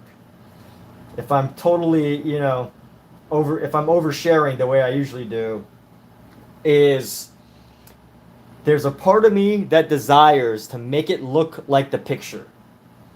This is as much of a limitation as much as that oh, hey, take care, Mark. I think that's as much as of a limitation as it is a you know, a challenge to yourself, right? And what I mean by that is I think there's a lot of pressure online for artists to like have this to be hyper realist artists. And when it comes to that, it can be hard for an artist to look at a photo, like the photo that I'm referencing, and go, oh, like, hey, this doesn't actually need to be, you know, totally black. Like, I can actually use yellow if I like. Like, I'm not, you know, I can have a creative freedom here. But, you know, there is that part of me that's like saying, well, you know what, like, if you can't paint this like a realist, then, you know, what's the point? So that's my doubt that I'm working with, my personal challenge. And you know what? I think it's a limitation as much as it is, you know, the desire to like to please, the desire to like say, yeah, I can make this look real, but I think if you really want to do interesting work, you kind of have to break out of that. And maybe I'm struggling with it right now. So I'm trying to find the balance here. Find the balance of, you know, demonstrating like a technical skill, but also um, exercising a little bit of artistic freedom, which you know, and you know what? It's the end result that matters. It's just the fact that I'm looking at the painting right now, at these pictures right now, that is creating false doubts in my own mind, and it's all because of me. It's nobody else really. Like, you know, nobody told me I had to make this like a realistic painting, right? No one said I had to match the colors exactly as the kittens look. That's only a thing that I made up in my mind for whatever reason. And honestly, I think these colors are interesting, even though he's a black cat. You know, the person that I'm trying to please right now, which is totally the wrong person to even bother trying to please, the person that's going to look at this and say, hey, that's a black cat, and you painted yellow. What's wrong with you? You know? And that's the person in my mind that I'm trying to please, which is kind of dumb, right? Like, if we really break that down, you know, unless that's the person who commissioned you. But nobody commissioned me to do this. I'm doing this out of my own free creative energy. So, yeah. A little bit of oversharing on my artistic dilemmas there, but I share these things because I hope that, you know, maybe somebody out there will get value out of these thoughts that I have, especially, you know, if you're an artist. And you know, I see a lot of, and maybe I'm not an authority on this, I don't know. Right? Like, is there anybody that's like an authority on this? I don't know. But at some level, there is definitely a desire to please when there really shouldn't be. So I am balancing out that dilemma, and hopefully I will come to an answer soon. But I'm going to have to come to an answer soon. So we're just going to keep working. We're going to keep working and not worry so much about what other people that I'm making up might want. Right? That's not what we want to do.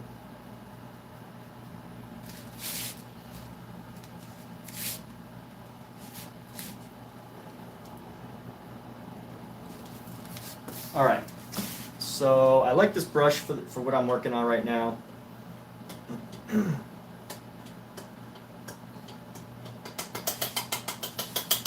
And still, this is just the base layer. I think right now we're going to go in with the black, and we're going to fill in some of these areas. So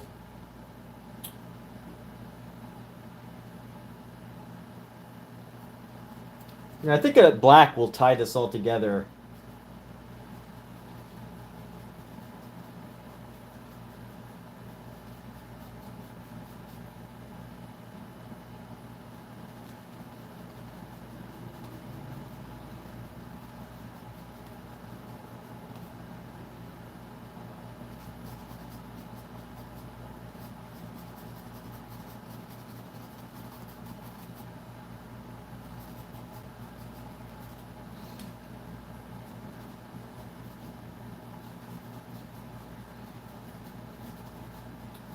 But I guess like part of my goal is that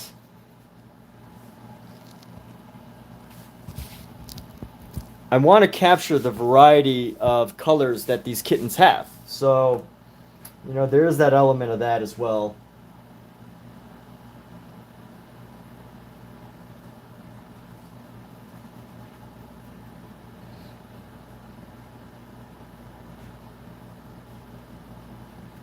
So at this point, it's kind of about, you know, finding that balance between the painting is just going to happen, right? The painting, no matter what, in my mind, is going to happen. It doesn't, it's at this point, you know, it's not a matter of like, oh, how should I, you know, do this section or do that section.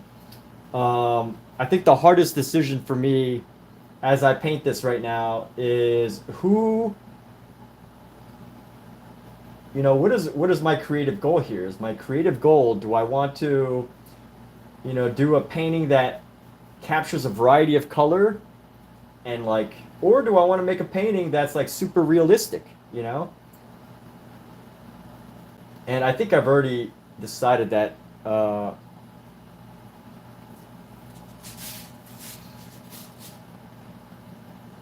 we're gonna focus more on the overall just like color scheme, but still try to keep the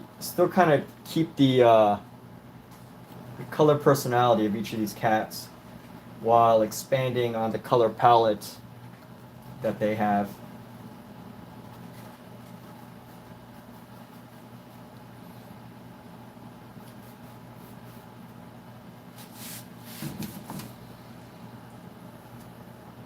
With that, I'm using black and brown.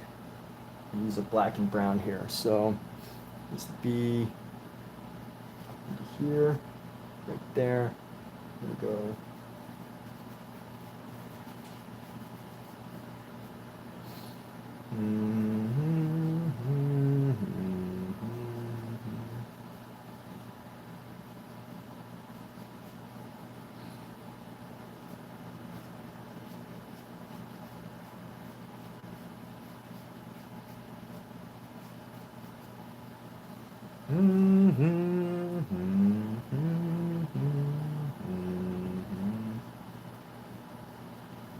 And one thing I need to be cautious of is not to blend too much black into this,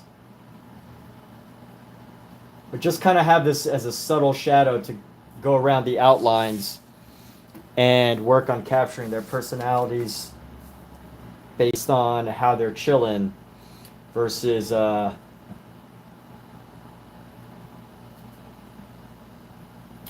versus anything else.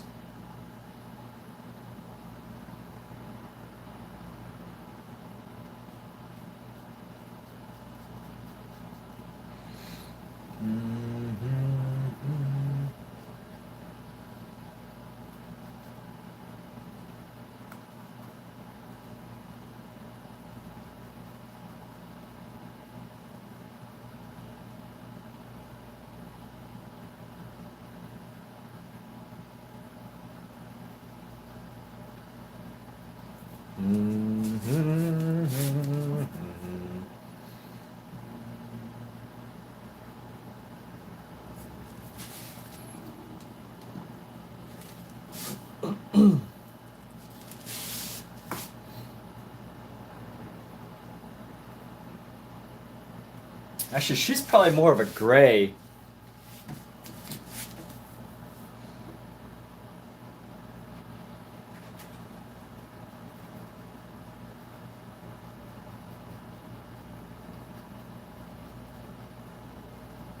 Adding a bunch of color variety here as we paint this kitten.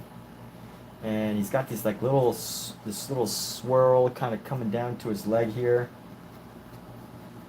And we will adjust that in a bit, but for now, adding some of the darker spaces, adding these dark hairs, just to capture the idea that he is a black cat.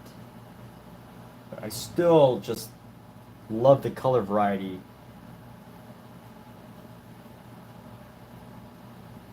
Color variety in him.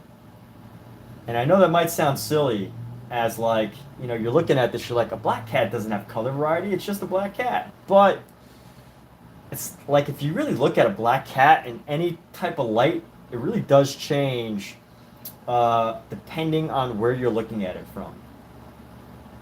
And I don't know who here has a cat. I know Omizu has a cat, but you know, I imagine that like as an artist, you look at colors and you definitely see more than just, you know, what's kind of obvious, right? Like if people just spend a little bit more time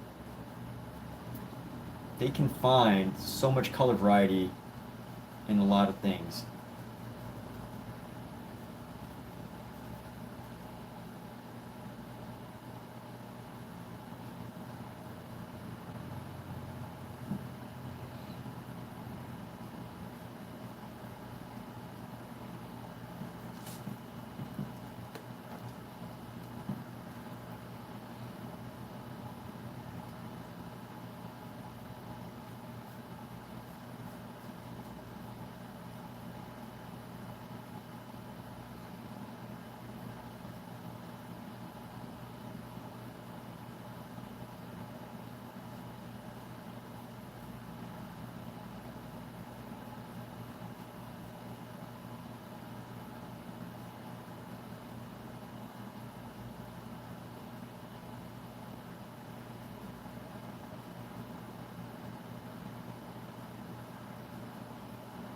And this is just tightening up some of the details here.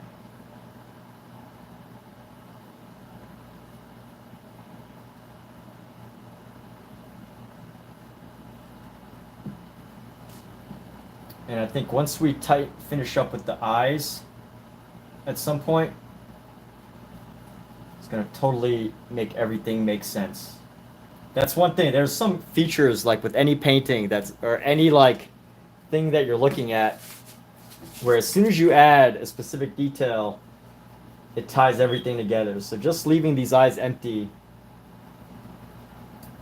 is creating like this incompleteness. But once we throw them in, it will all make sense. And you know what? I want to capture some of these subtle swirls in his fur. Like if you ever look at like a kitten, you know, they're I guess any animal, you know, it's never like just all in a straight line. There's like shapes and swirls and all these different things.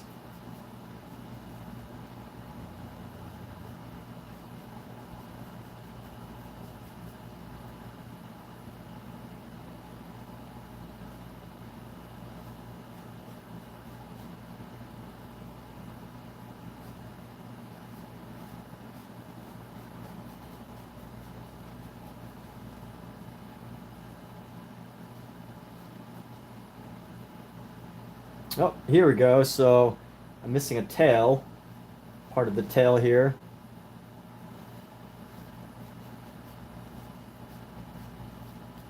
So I will have to fill that in later.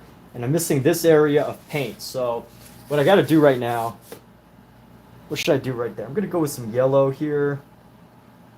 Actually, you know what? What do I got to do?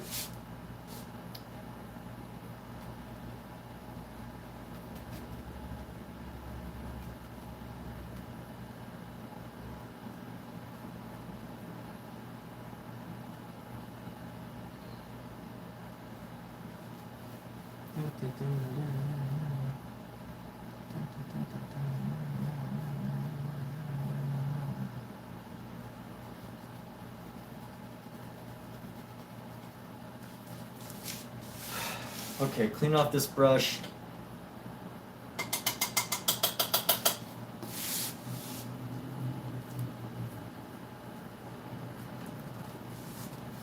And now I want to bring in some yellow.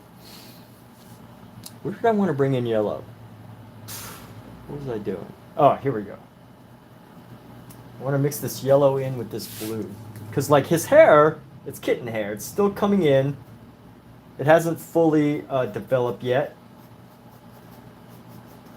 So there's going to be some of this blue mixed in with this yellow.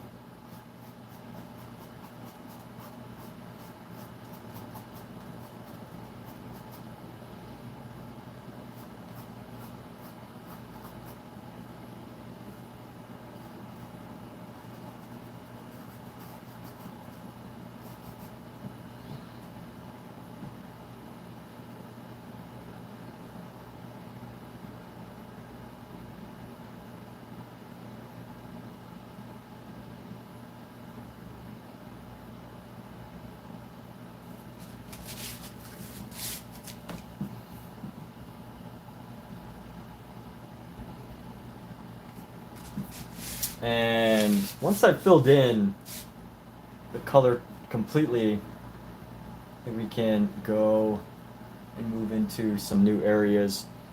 So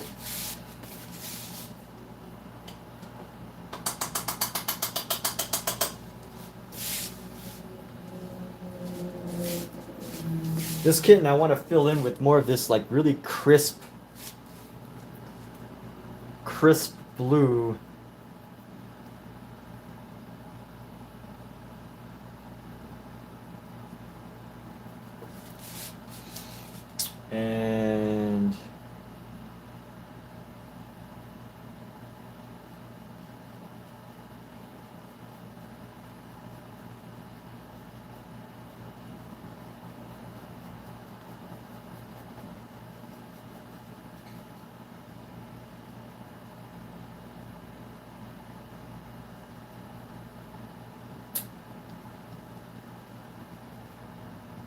And here we go. Add a little bit of this texture down here, right underneath. And let's finalize this section around this space right here. I'm gonna throw in the blue, this bluish green, just to fill this space.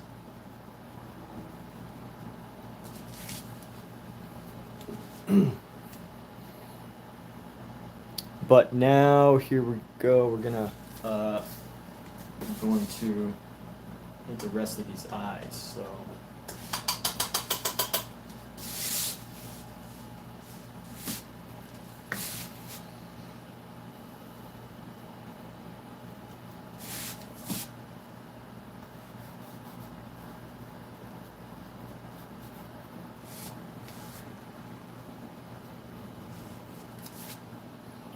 Let's go right here.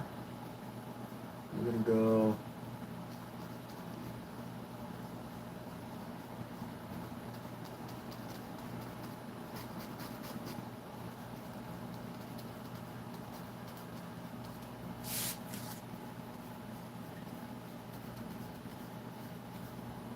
and pop down right around this way and fill in that space.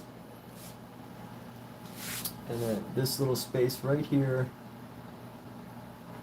I have a little bit of a blending.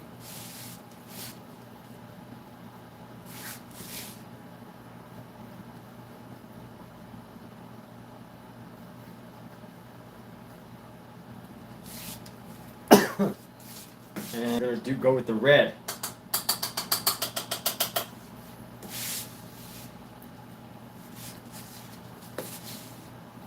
So we're going to bring in this red and just carve out this head a little better.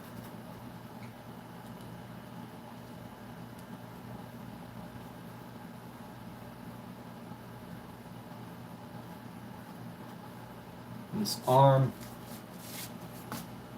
is a little bit big. I think it could be rounded out a little bit.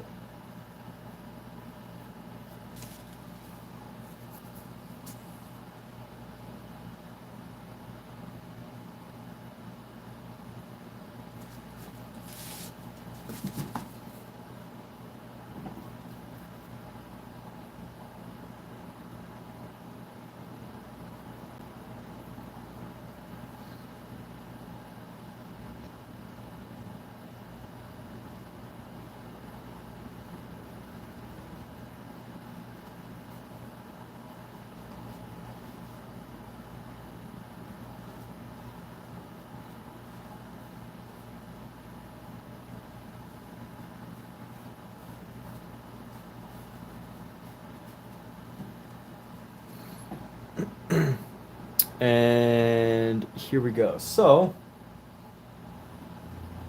this is good.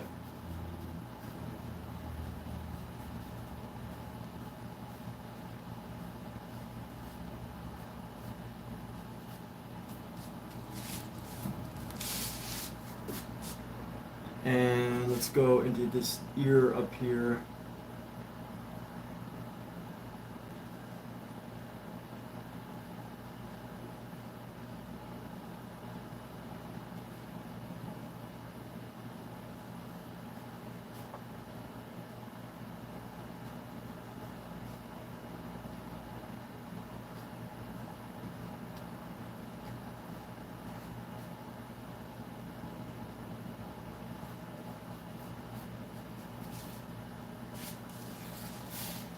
And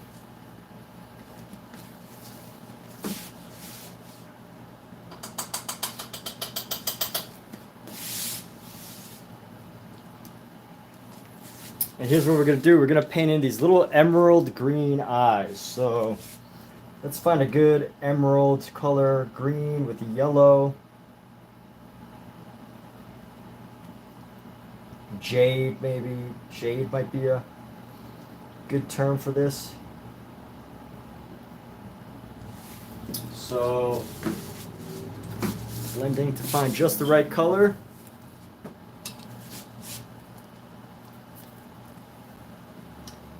And once we get the eyes in, I think we can work on other things. So let me go down like so.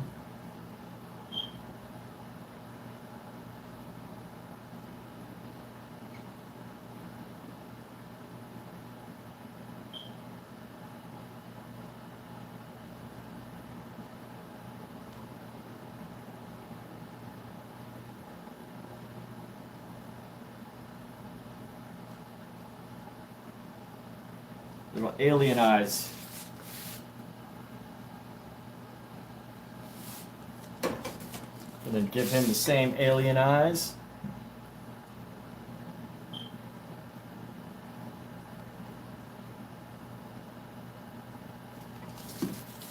Let me think. So.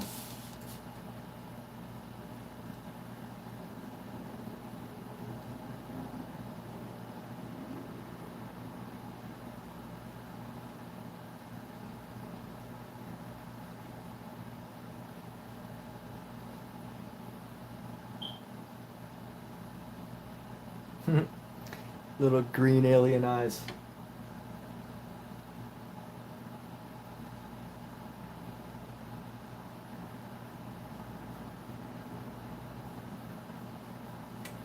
Okay, I think that works. And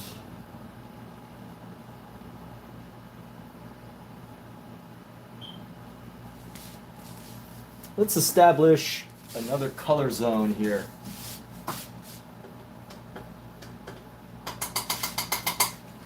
I'm gonna clean off this brush right now. And we are gonna go,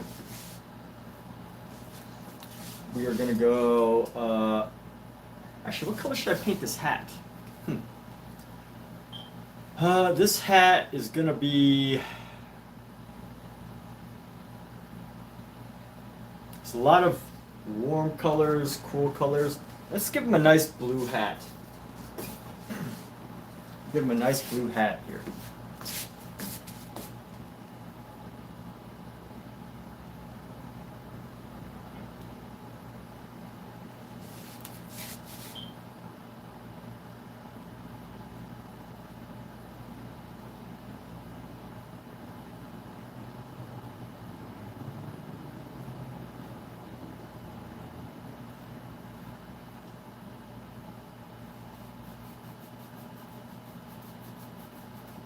A little blue bowler cap.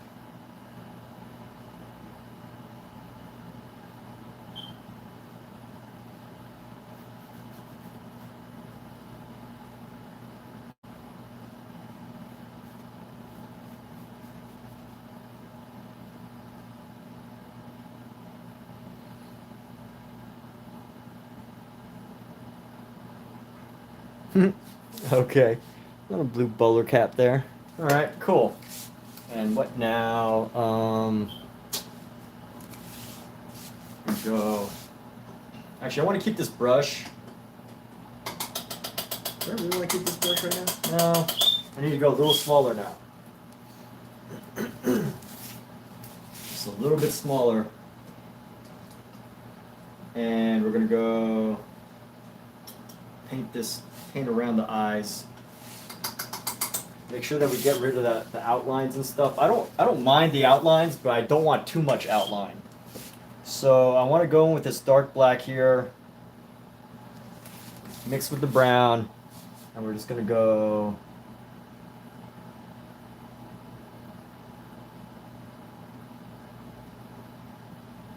right into here.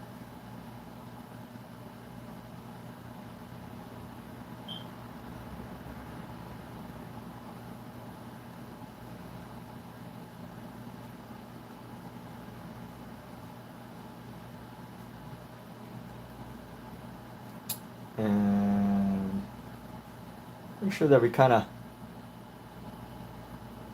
give him some more depth with his nose.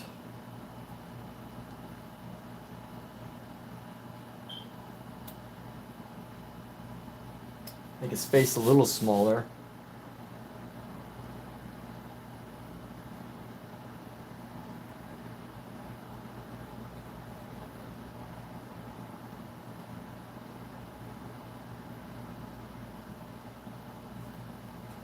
And give this shadow right along here.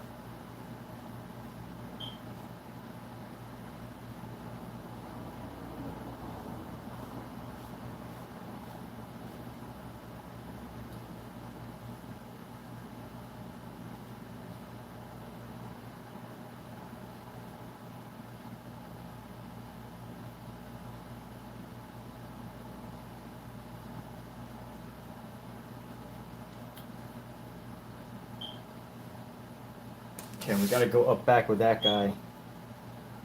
Top fella.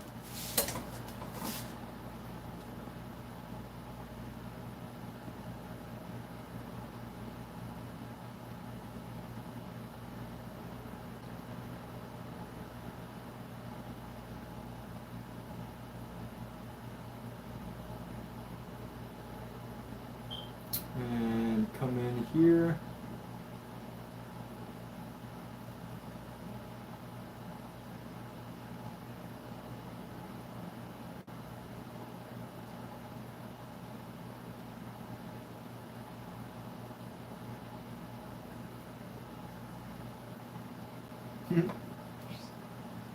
What a cute kitten.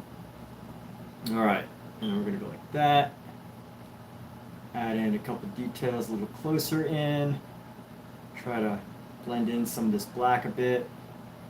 And give her a little bit of an eyebrow right there.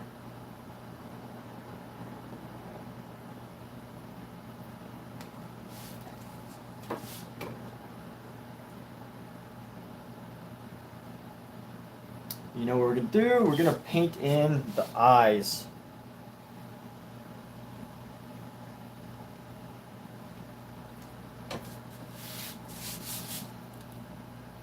Actually, I might need a better detail brush for these eyes. So they're a little better detail, a thinner brush. Because otherwise, the way I want to do it,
all right.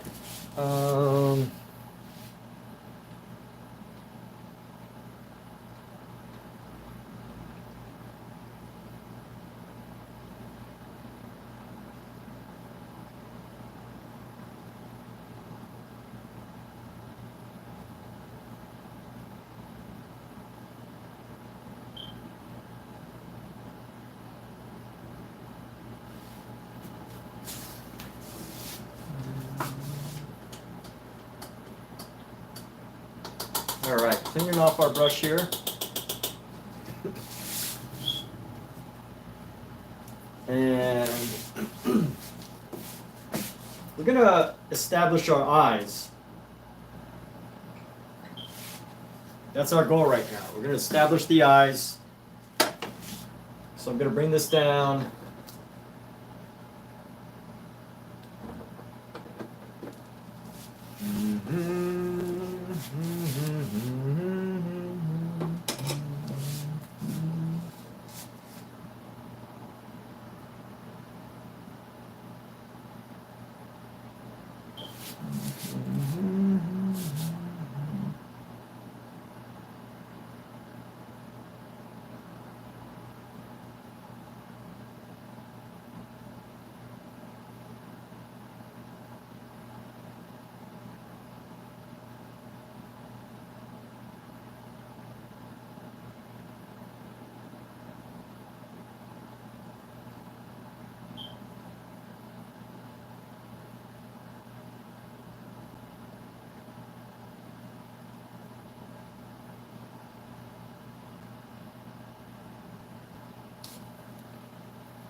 These eyes are a little bit big, but that's okay.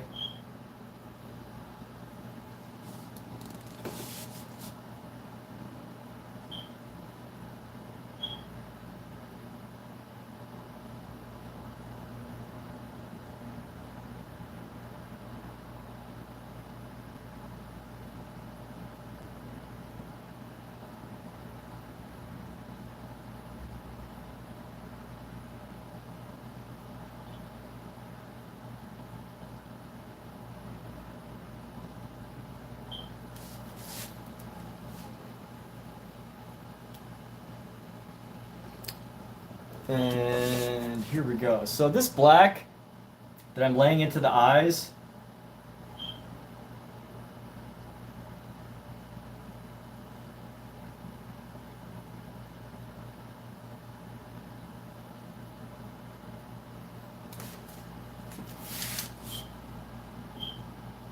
we're going to need to modify them a little bit in a bit, but for now,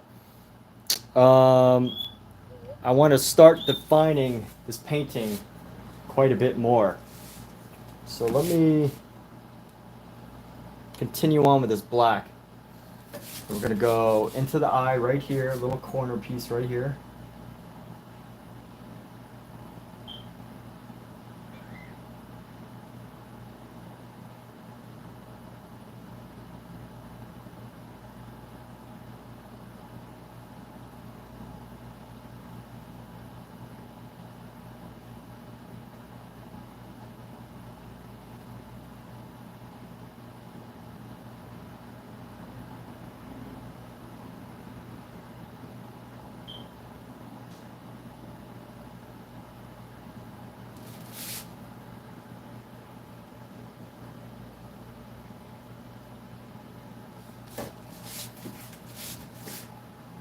And same thing over here. So let's go with the black.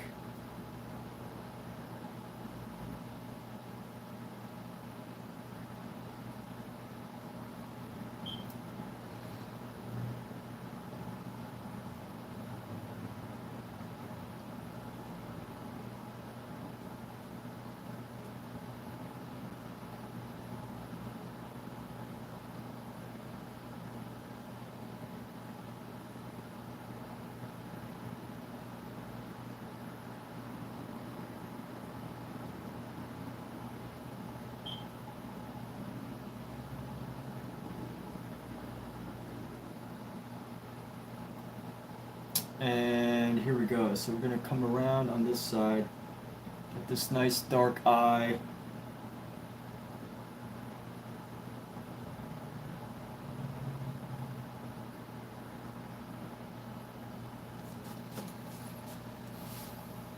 It's like her eyelids are white or turquoise, and the rest of her eyes are black, or the rest of her, the shape around the eye is black. So we're going to capture some of that detail, but for now, I want to make sure that I get the rest of this. I'm going to throw in this black here.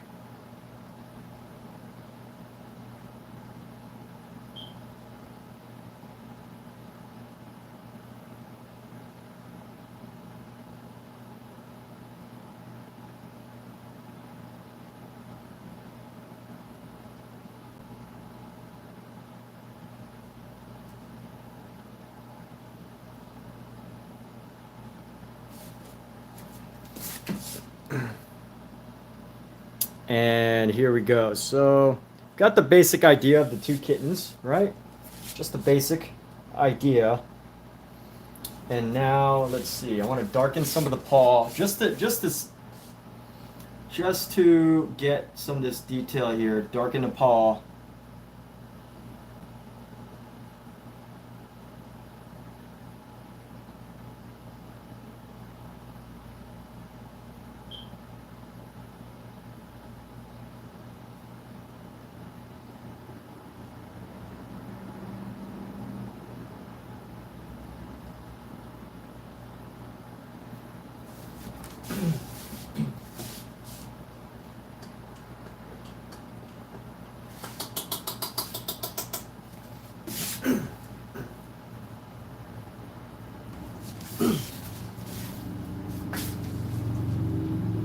And now,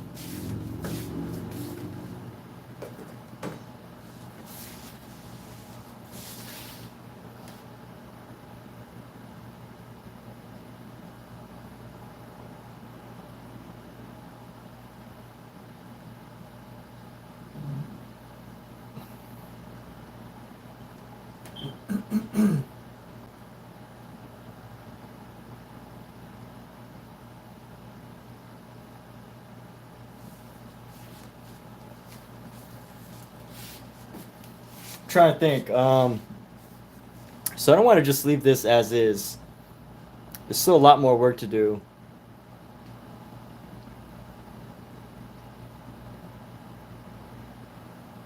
And I feel like, as a painting, I kind of could just call this done, but you know, I really don't like plain paintings. I know it's very meta right now to like just do a very plain painting where you don't really paint the background, but honestly, the background feels a little bit, the color's okay, but it just feels really thin, right? Like it just like feels, I don't know. Just, I could totally live with this right now, but I just feel like I have to do so much more.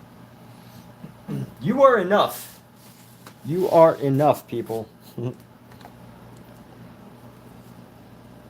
Let me see. Gotta check my phone real quick.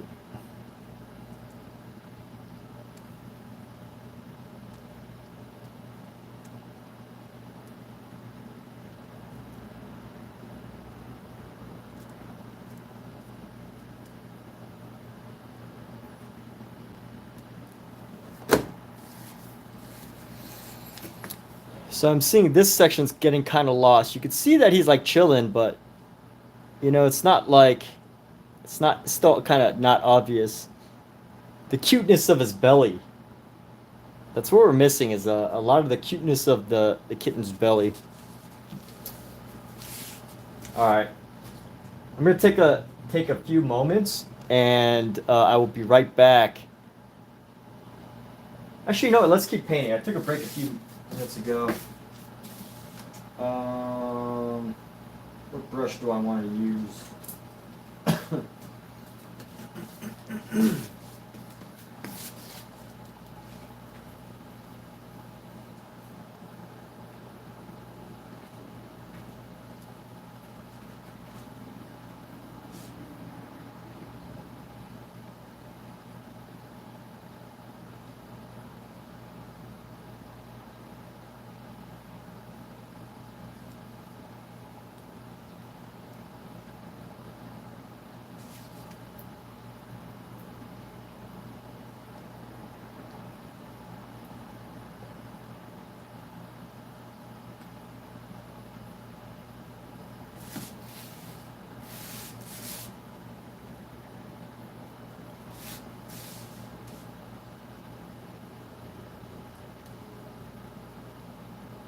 Trying to find the right color.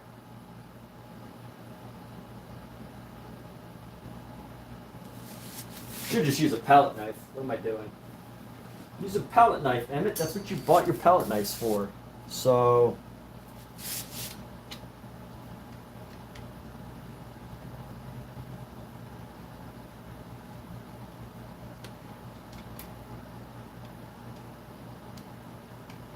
Okay.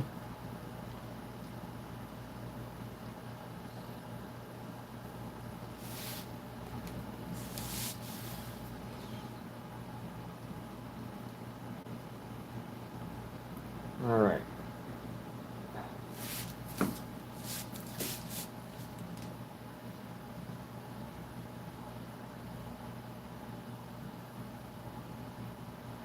How do I want to do this? I'm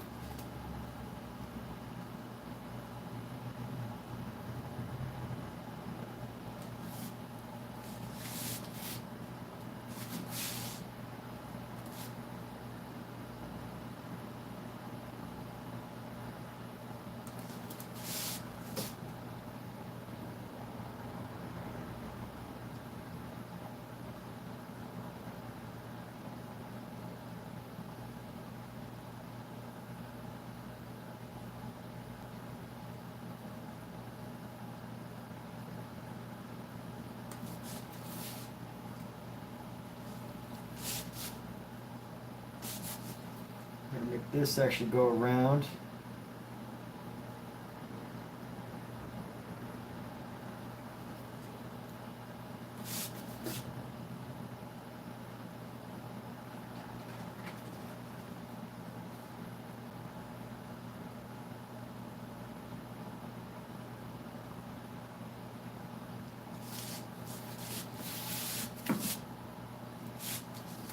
And we're gonna go this. Let's bring this.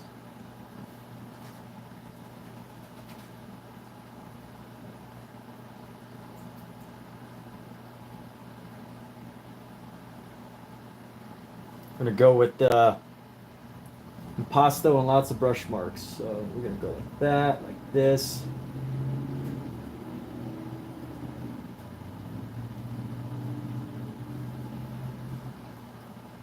And what was the point of having even this this bottom part, you might ask, or having the undercolor? Basically just to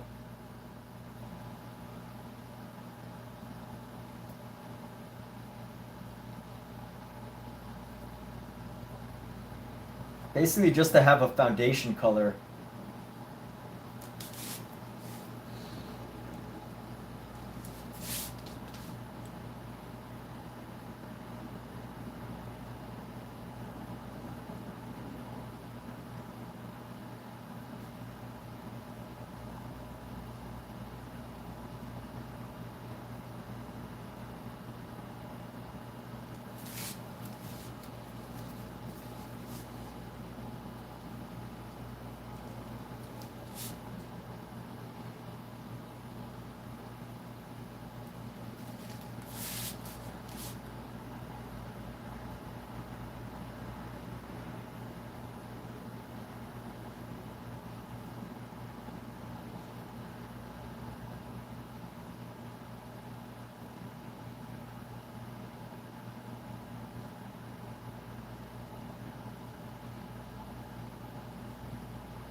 Keeping these nice tight textures.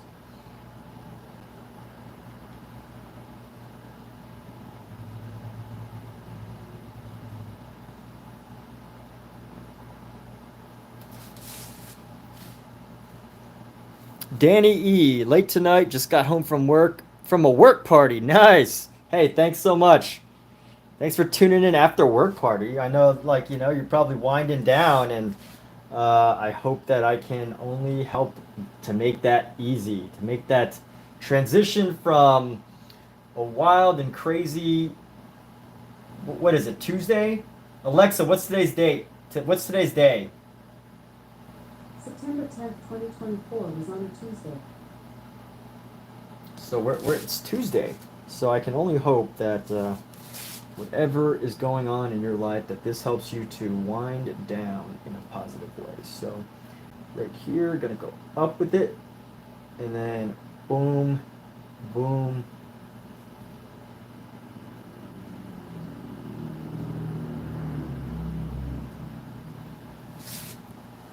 So how's the work party? What's going on?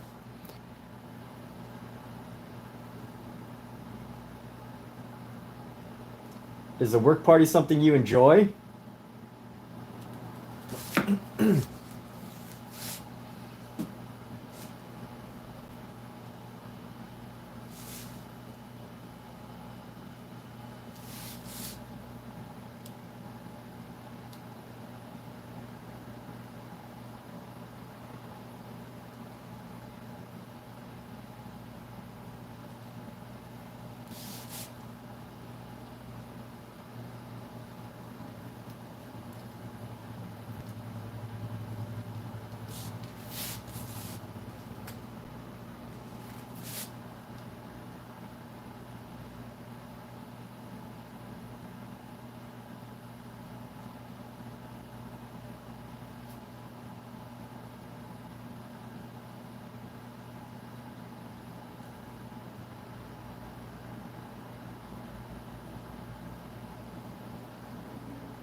Nice. Yeah, I guess work parties always tend to have some pretty good food, huh? Yeah, so just a little background for what's going on right now is these are two kittens that I'm fostering right now. I don't know if you were here for any of my streams where I actually showed them, but that's the story behind this painting is I paint my foster kittens. Usually. I mean, we've only had two. Uh,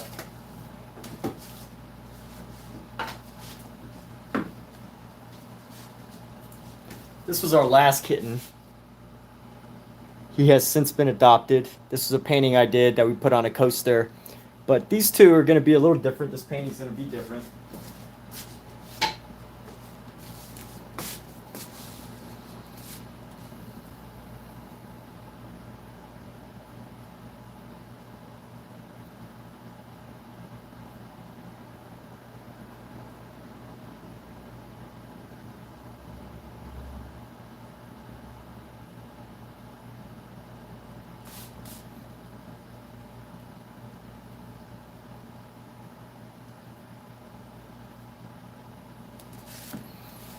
They are adorable. Yeah, I'll show them to you in a few minutes.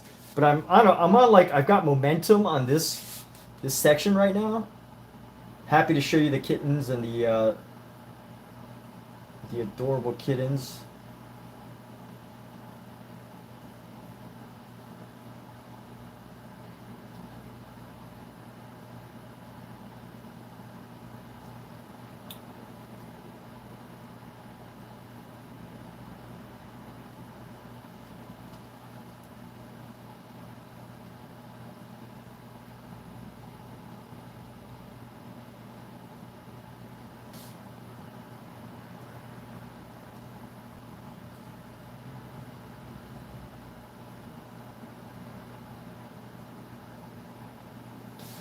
But once I'm on a roll,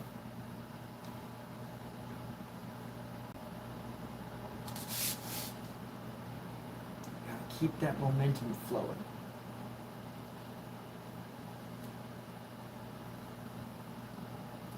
And part of what I wanted to do with this painting is, although this cat is black, and this color is a bit more accurate with this kitten, but this one is he's technically a black cat. But I got a photo of him that when he was a little younger, and his hair wasn't like he was still kind of like in that almost hairless phase, and so a lot of his his underbody was showing through.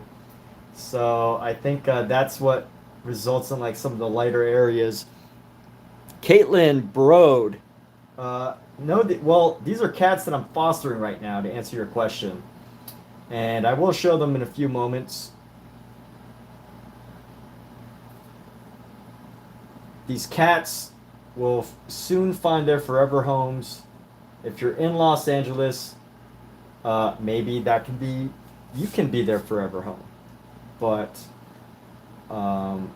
yes, these kittens are up for adoption. I think as of a couple days ago, they're supposed to be putting up their photos on the website today.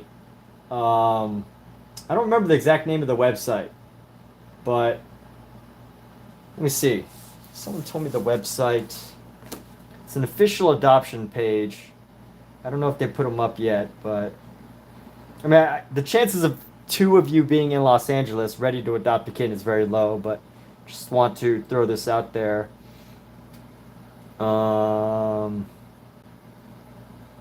Let's see. I got a notification earlier, but I can't find it right now. Let's see. What does it say?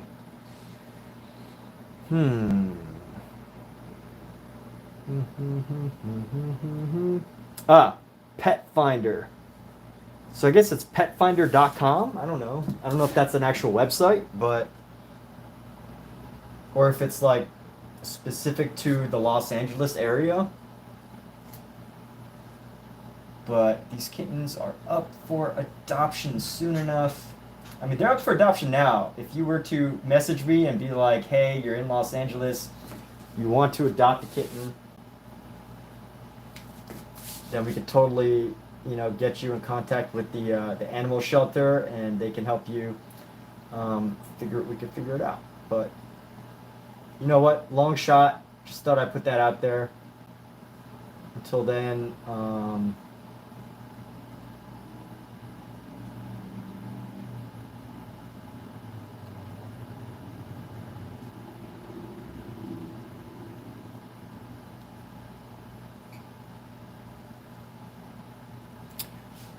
you're on the East Coast. Oh, you're allergic to cats. No. Ah.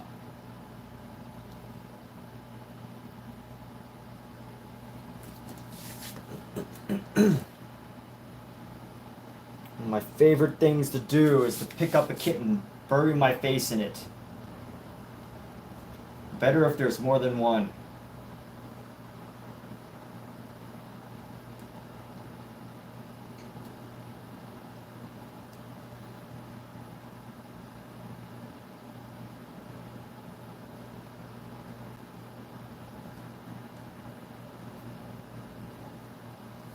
All right, let me take a break from this and share some of these adorable figures that we're painting here.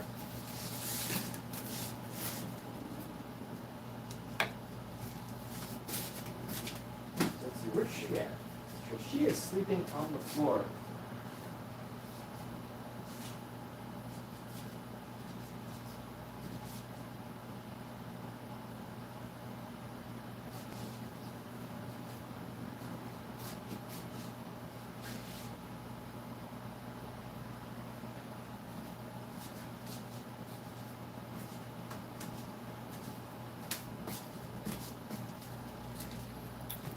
So here's one guy. Can you kind of guess which one this one is? Which? Oh, what? What's up, dude? You're scared of me talking? Look at him. He's ready for a nap. I think he's about to fall asleep on my shoulder. Now I don't want to put him down, but oh, look at the little kitty yawn, huh? Gosh. These things, I swear they were put on here from another planet. Right? You from another planet? Are you an alien? Look at his paws. He's so gentle with his paws. He has no claws or anything. Little guy.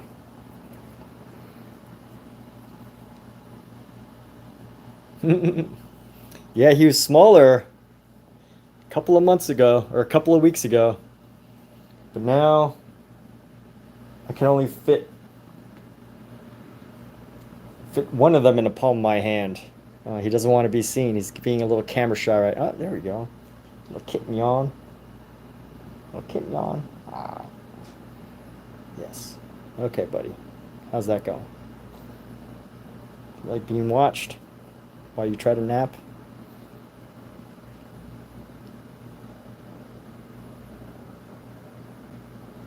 Can't tell if this hair is just not going to grow in on the side of his head or what.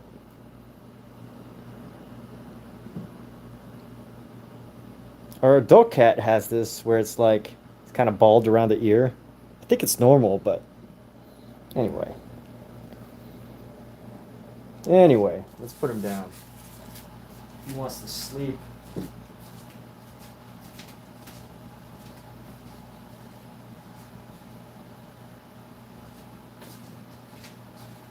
All right, come on, little girl.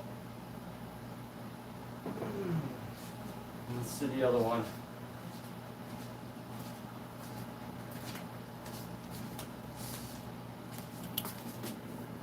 So this one you can kind of tell in the painting, right? She's got the eyes, the yellow eyes. Ah, what's up? Your cats are 8 and 17 pounds. Are they like from a different, were they adopted at the same time?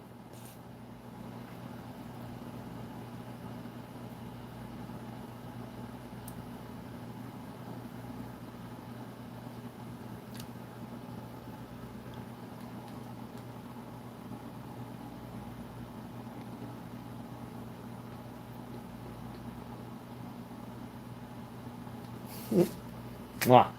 All right, kitty.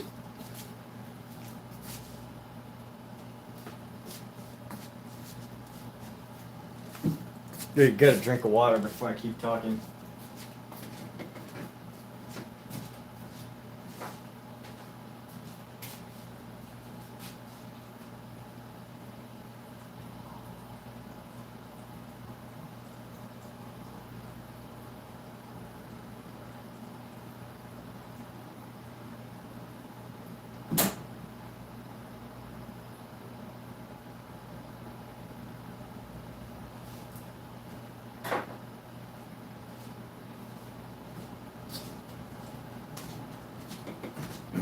You know what's interesting is cats are actually pretty seasonal animals.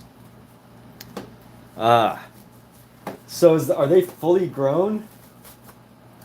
Like how did one cat become 17 pounds? That's an enormous animal.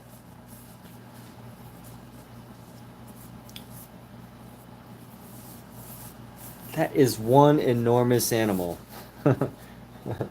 We have 2 adult cats, and I think the heaviest one is like 11 pounds.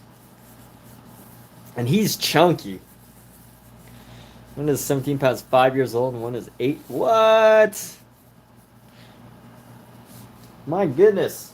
What a weight difference that is. Are they, I mean, I'm guessing they gotta be different breeds, right? Excuse me. I'm gonna grab some of this white here and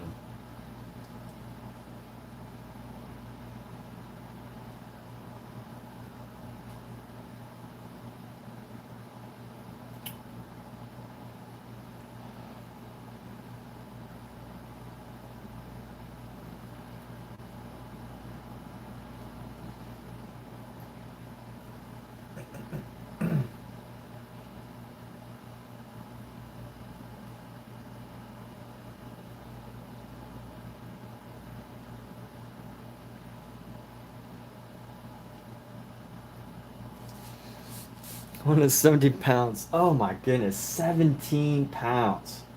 That's like a record.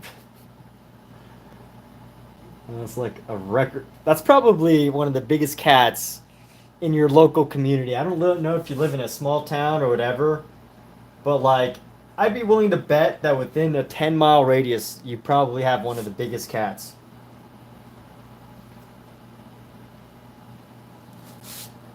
Like, that is one. I mean, it just sounds really big. Like, I've definitely heard of bigger cats, no, undoubtedly. But, 17 pounds. Ooh.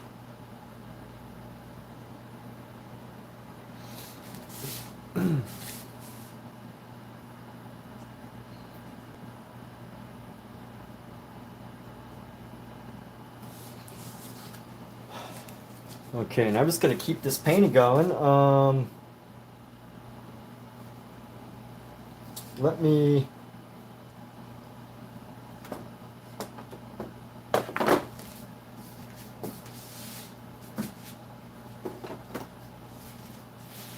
You get some more color here.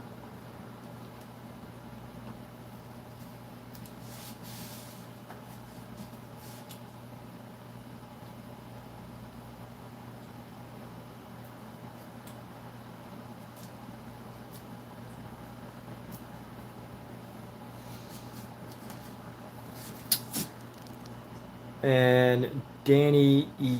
All right. So here we go.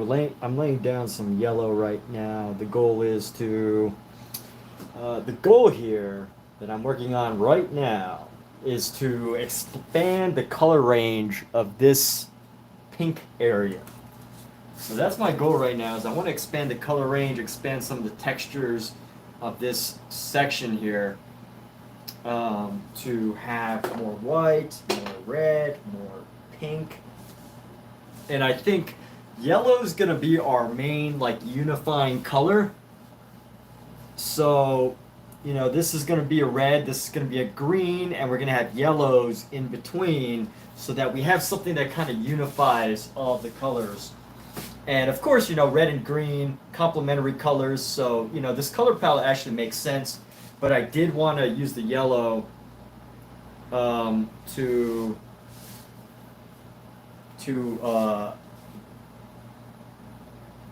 join this together. So that's the goal right now. That's what I'm working on, in case you're wondering. But he's getting lots of exercise. I think he's just like a big structure. Yeah. No, our cat, he thrives on eating. Like that's all he lives for. He's actually disabled, and he has a paralyzed paw. Like one of his paws is doesn't bend at the, let's call it the wrist. It doesn't bend at the wrist, and it kind of like, he still has it, but it's like curled in, and it's just paralyzed there.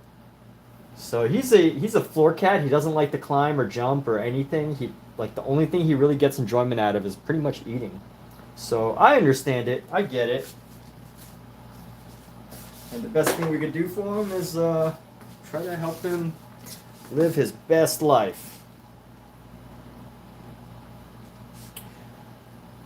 And with that, I gotta work on finding another area that's clean enough to lay down the white, because if you lay down white in a dirty area, an area with too much paint, it's gonna muddy the color. And I'm probably due for a palette cleaning soon. So this looks like a good spot.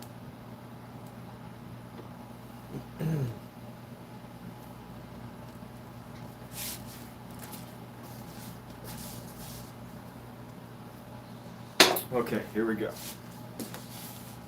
So add in some whites here. We're gonna go up and then I'm gonna add in some whites into some other area too, just so we can have like a cohesion and we don't have like just some super white highlights that are just, you know, dominating.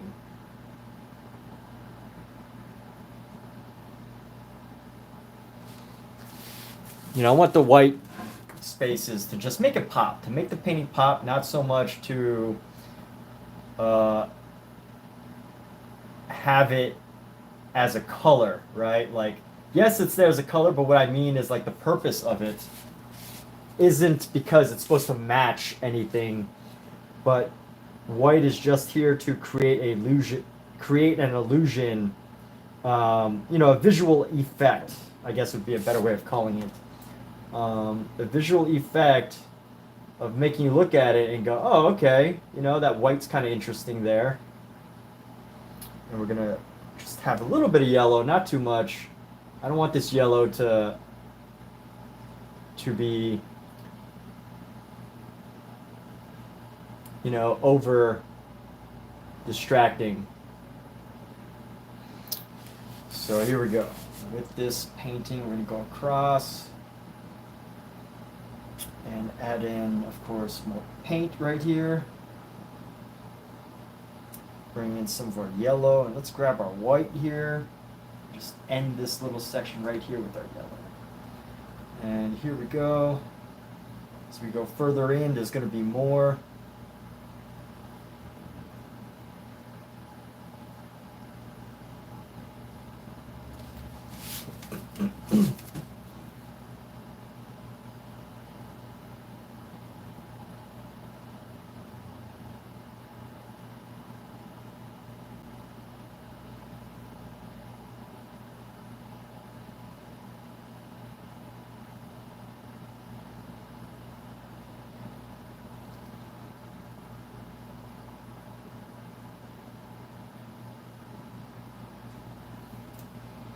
Let's keep this going with the nice solid reds here.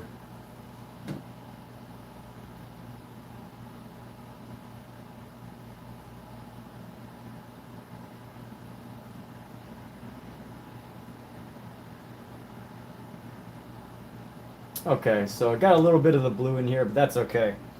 And now, like all this painting, all this part of the painting is just enjoying the rest of the process, pretty much. Like, it's just enjoying the process of painting. All the main design is done, the main structure, the main idea. The idea's captured. I mean, at this point, I'd have to really try to mess this up. So it's at a point where, like, you know, your thinking brain can kind of shut off almost, and you could just start to just dive into the process here.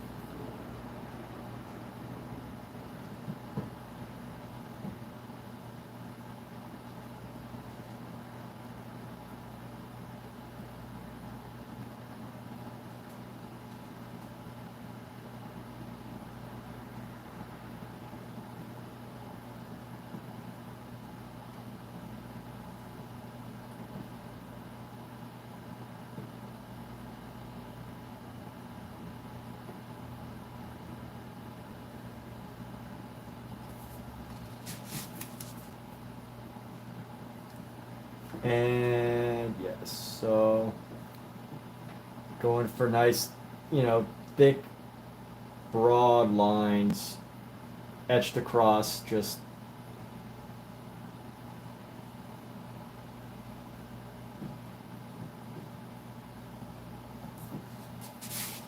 and this is what Bob Ross might call the joy of painting, right? When do I usually start my live streams? It depends. My work schedule happens to be a little bit inconsistent, but I either do early, like mornings, starting at like 10 o'clock, or I try to start around like 4 o'clock, depending on my work schedule. I don't have a consistent answer for you, unfortunately.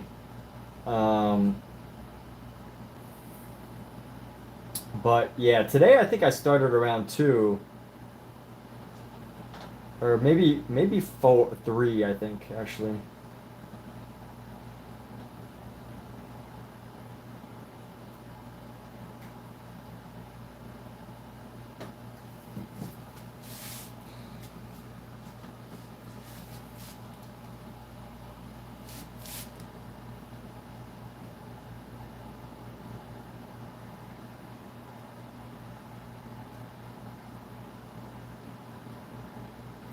So this is basically like a mosaic effect.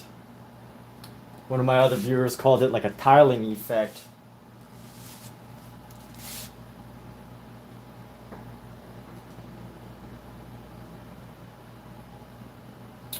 And, you know, obviously, or maybe not obviously to some people, this is adopted from Vincent van Gogh.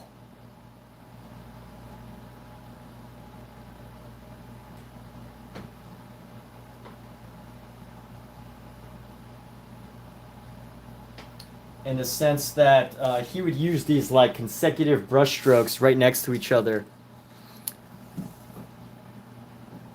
Another night owl. Yeah, I mean, it depends on my schedule, you know, honestly. I usually don't paint past 8. Some nights I do, like the other night, I painted around 8 o'clock. But I usually don't go that late because I usually have to wake up early for work. Um, and my schedule's inconsistent, so it changes, you know, it varies. I have wanted to paint later, mainly because of the idea that I think it's like it's a fun exercise to like paint when you're tired, you know?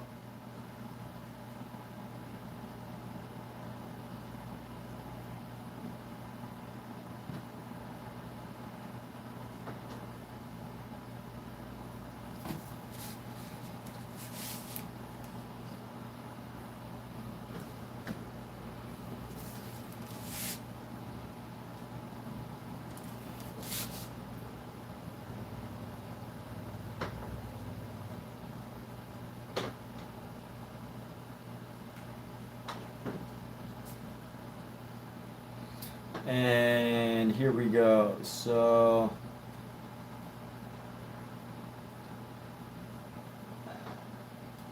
let's keep this going.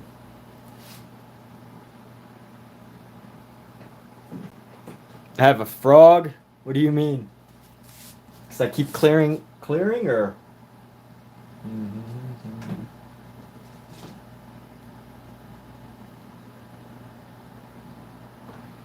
Is my voice funny?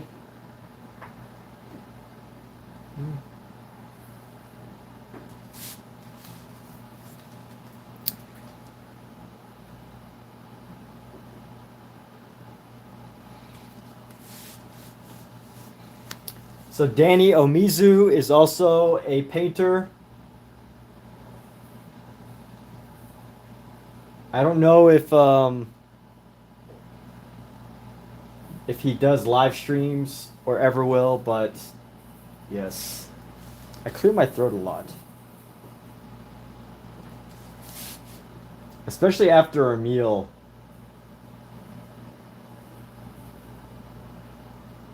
I get like acid reflux.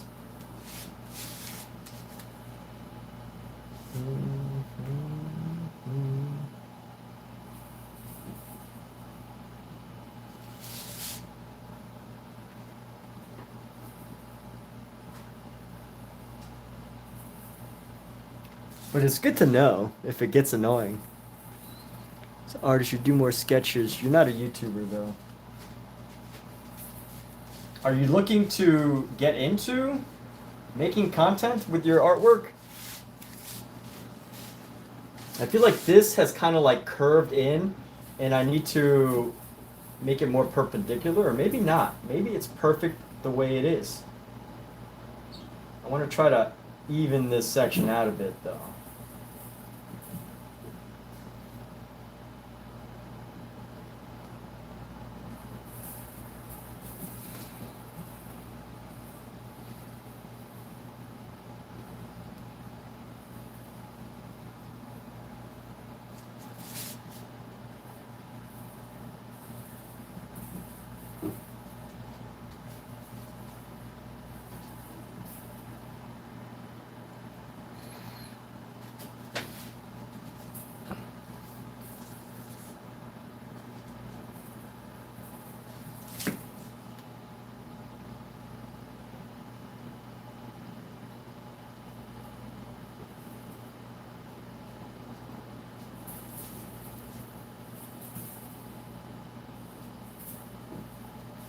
You know, this when it comes to charisma in art, and this is totally just like a random philosophical question here.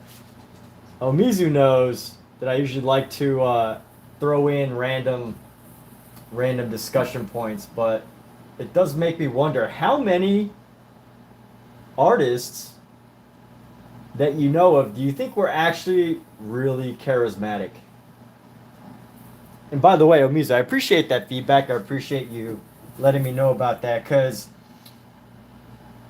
that is something. Throat clearing is something that has become a habit for me, and I tell my girlfriend, I say, hey, you know, if I do this too much, tell me to stop, because sometimes I don't notice it.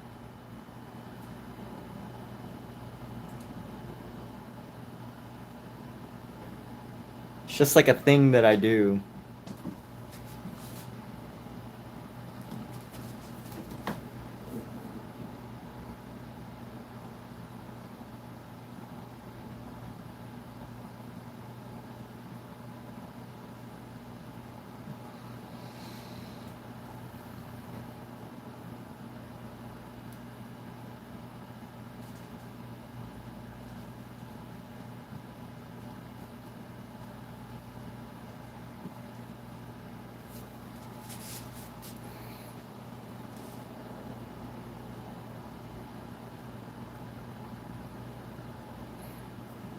Yeah, totally glad to have you here. Late, early,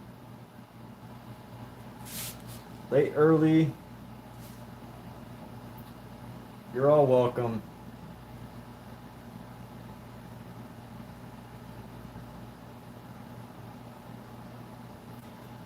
So, Danny, do you have social media? What kind of stuff do you like to paint or draw? Do you want to take the time to share your social media? I like to do that with viewers sometimes. Is pull up social media and go ahead and pull up your page. You could talk about your work. I wish YouTube was more like TikTok, where you can have multiple people streaming at the same time, like a dual stream. I think, actually, you know what? I think YouTube has that, but you have to do it schedule ahead of time. People can't just pop into your room and be like, "Hey, you know, I'm here to." Hey, take care, Caitlin. Thank you. Oh, Von Hoch. Oh, Von Hoch. I see. Oh, I didn't even notice. I thought, you know, it is because it could have been very possible that I was clearing my throat a bunch of times while I was streaming. So, um, and honestly, it's a thing I don't even notice anymore, really. So, it's good to know.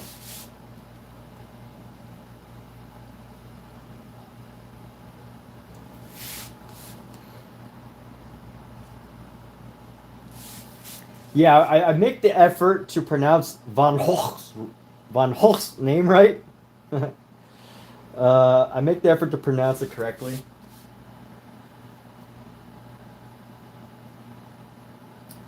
But, you know, I might be trying a little too hard sometimes.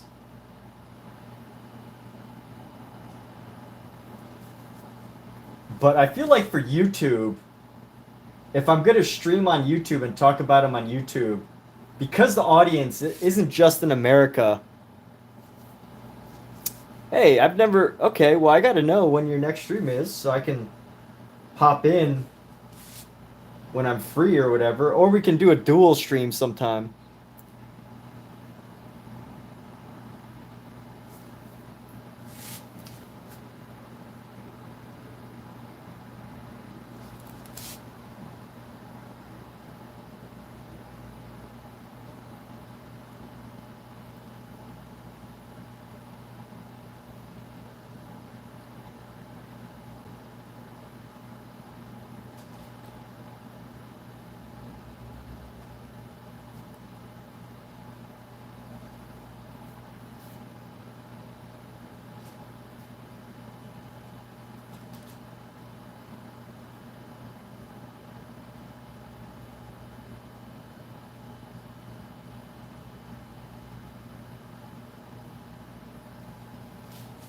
All right, let's take a little breather here.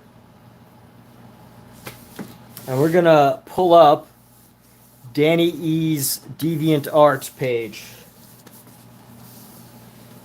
We're going to talk about the work.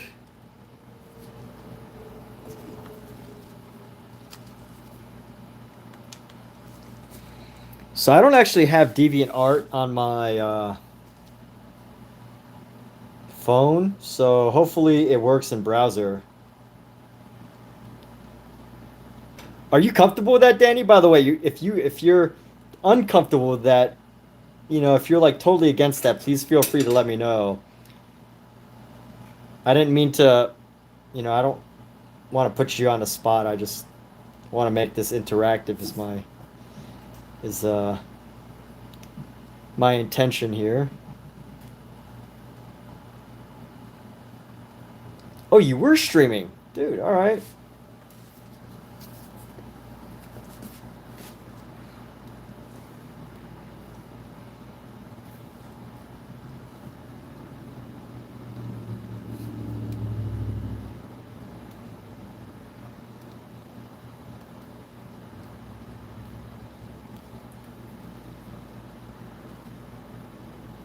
Ah, I recognize this.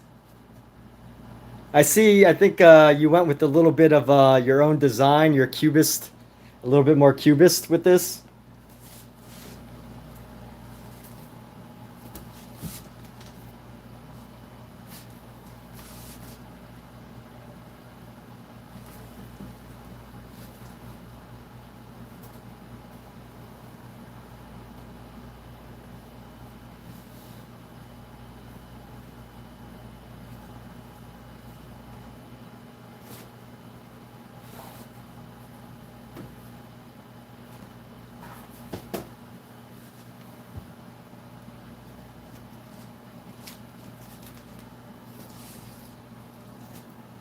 So I had this. So I did something similar with that body. I think this body is a little bit different. It's rotated. But I similar thing. I think it comes from the same program, Cours de Dessin, that French drawing book. Oh, you were streaming while I was streaming. Okay, cool. Well, I gotta know next time. I must know.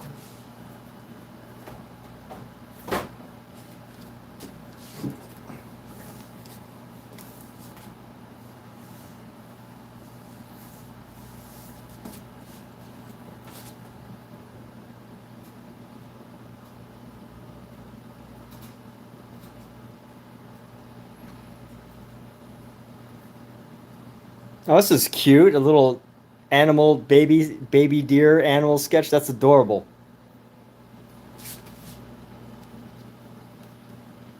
You definitely have a style of your drawing, which is great. It's noticeably unique. And I think it gives a lot of sense of movement, the way you hash your animals. Yeah, very active. Wow, you love deer, huh?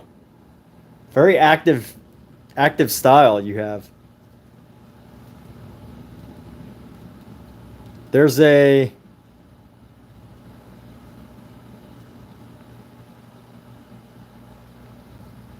Oh, this is cool. I love this chicken that you did. I love the like the brushwork of like it's really tight and close together. Obviously, I'm sure you were inspired by a similar person, right? Just trying to keep the line work or the brushwork tight and next to each other. It's my guess.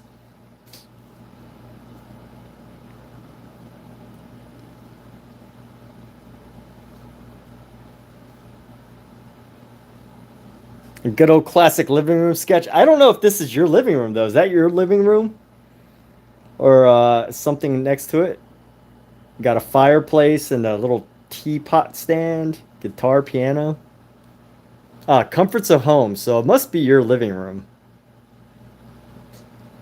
Very nice.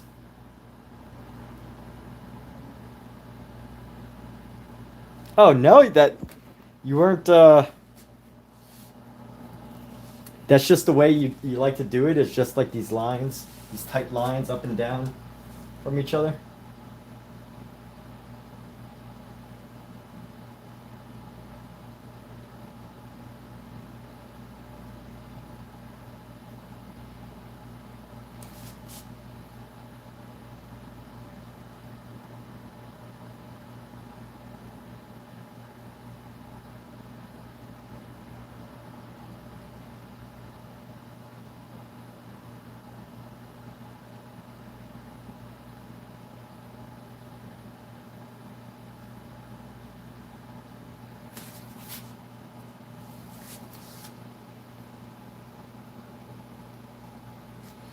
All right.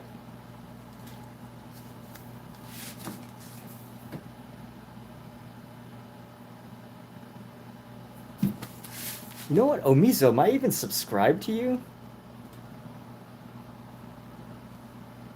I'll have to look later, because like the only, I think YouTube could do a better job of making itself more social, because I know I'm connected with you on Instagram, but I feel like YouTube's made it really difficult. Like if I have somebody that comes in and I want to connect with them, I have to like go all the way to I have to wait until my live stream has ended, and then I have to wait until the live stream is ready to until the chats can pop up. So the only way you can see the chat replay is if the live stream has been fully rendered on the YouTube side, and that could take like 2 days for an hour long, stream. And then I have to go through the chat and find the person that was in the chat, and then that's the only time I can actually connect with them.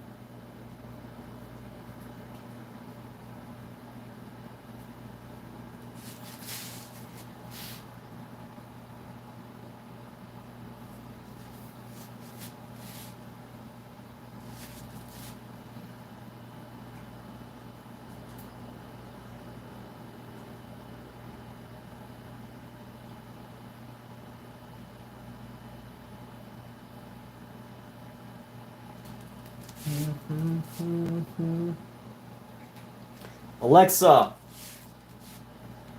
Oh, never mind. It's not Alexa I need to talk to. Alexa, cancel.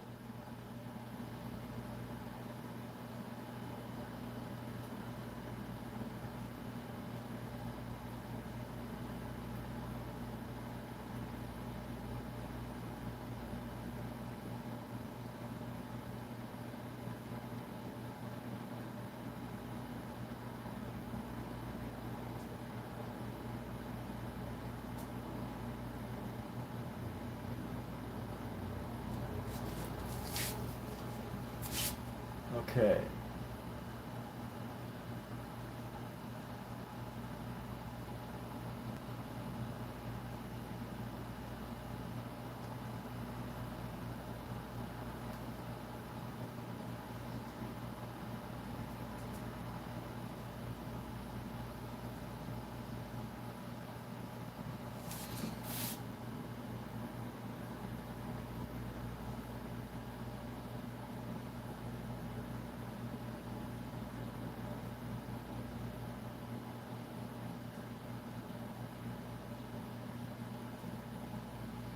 Trying to find the right song and playlist here.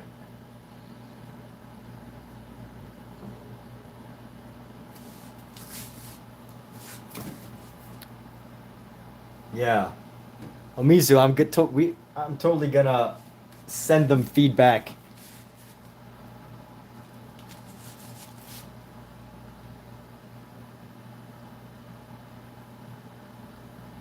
I'm surprised no one's complained about it yet.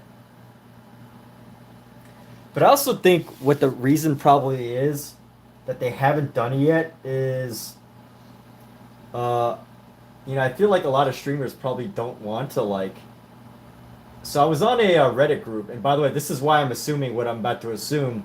But I was on a Reddit group, and the Reddit group was saying how, there's people getting upset when people are about to leave their stream, and then they say, "Hey, I'm going over to this other stream." And I personally wouldn't be upset with that. But based on that information, and a lot of people kind of agreeing with them, like, "Oh yeah, why would anyone dare be in your stream and, talk about someone else's stream?" And I get it. You want to protect your live or whatever. But I don't know. I guess maybe because of that mentality of not wanting to share your audience or being overly protective of them, maybe that is part of the reason why not enough people have given the YouTube the feedback. Or maybe YouTube has gotten a feedback, they just don't care. Because it's not a social media site. Although I will say what's interesting on YouTube, when you do a post, like when you do a YouTube post, YouTube lets you add more characters than any other social media platform except Facebook. Instagram limits you to something like 3,500 characters or something, and TikTok like 5,000 characters, and Threads is only 500 characters, and Kara is only like 500 characters. So I find it interesting that although YouTube isn't a social media platform, they allow you to do the biggest. They have the least limitations on your ability to share your journal. I find that interesting.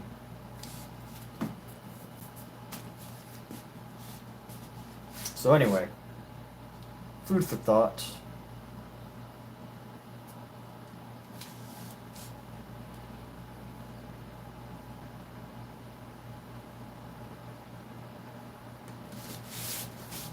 Yes.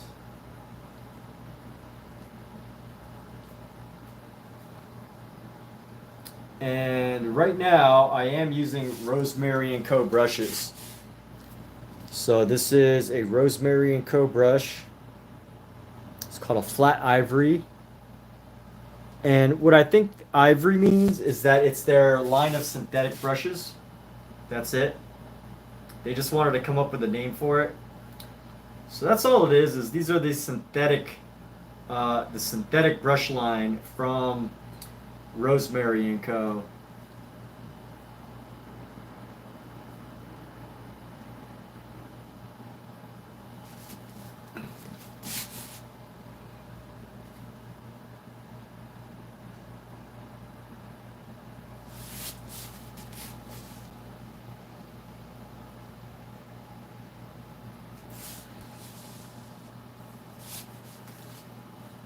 I'm trying to think of how I can make her eye look cuter. Because as it currently is, her eye's like... The picture is cuter than the painting. And although I think I got him, I think he's kind of like... He's doing okay. I got to work on her... and make her look a little bit cuter.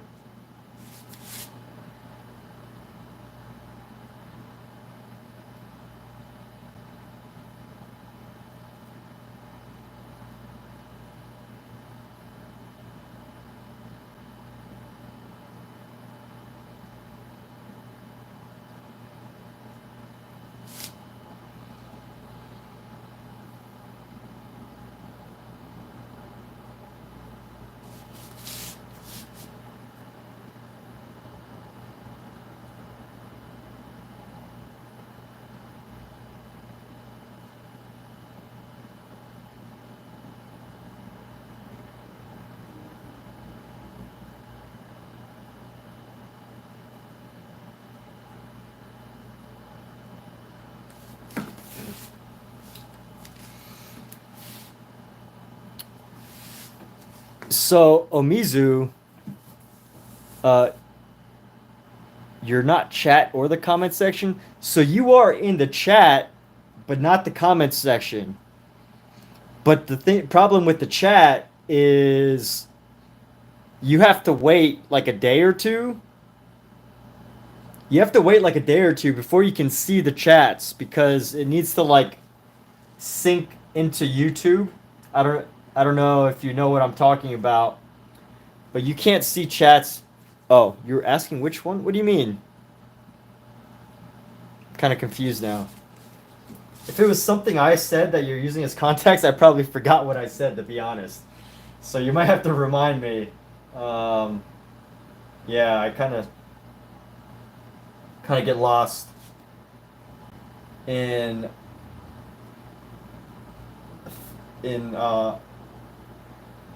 variety of thoughts here. So, oh, which was a post. So the post allows more characters. So you know, there's like live, there's shorts, there's a regular video, but then there's a post. Like you can post to kind of like a social media like description or just a random post, but it's a text post.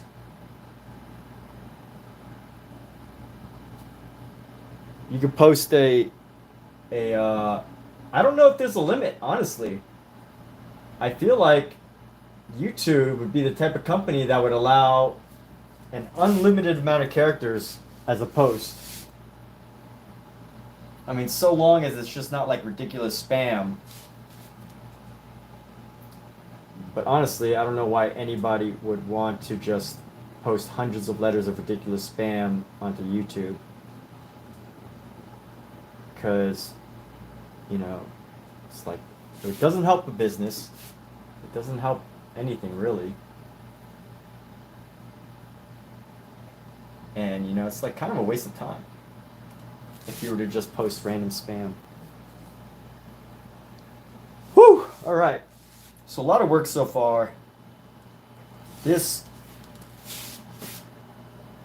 by the way, whenever I like do this painting technique, that I think of, you know, how fascinating it is that Vincent, although he was constantly limited on paint supplies, no matter what, even his early paintings, he did not skimp on paint. And that is something I really, you know, I got to thinking. It made me think, like, I think most artists, where, you know, if they had their last tube of paint, they would paint as if it was the last tube of paint. And they would try to, like, you know, conserve it for, like, multiple paintings, right? But I feel like Vincent, even though he would be, even if he was on his last tube of paint, he would paint the painting as if he had an endless amount of paint. I think that's just my interpretation of, you know, some of his work. Like, you rarely ever see any of these paintings. And by the way, I will say this: I think I disagree that Vincent van Gogh was broke. Like, yes, he didn't always have money, but I feel like he got a lot of support from certain family members, his brother, and I feel like that support, compared to, you know, what some artists might have gone through, helped to elevate him a little bit and give him confidence that, you know, dude, because of his brother, he would be able to paint again. But that aside, that's just an aside of historical interpretation. Obviously, it's up for interpretation. But back to the fascination with Vincent van Gogh. Vincent van Gogh. You know, when I look at his paintings, no matter what, you know, what era you find his paintings in, the early paintings or whatever, you know, even when he didn't have paint, like, he drew, like, he had infinite sticks of pencils or whatever. You know, he was never, I don't think he ever skimped just because he thought he was going to run out. And I find that incredibly inspiring, in the sense of, you know, don't let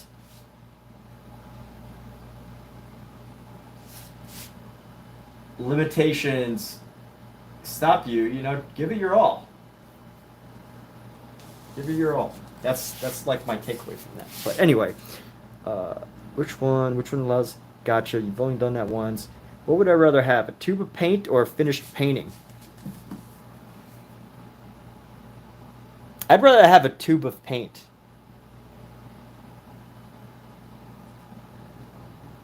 So that I can just paint.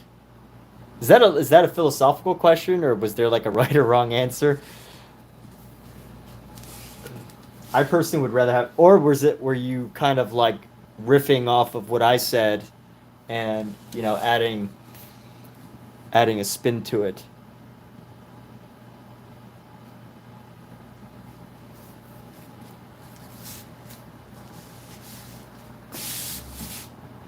But if I was to answer that question,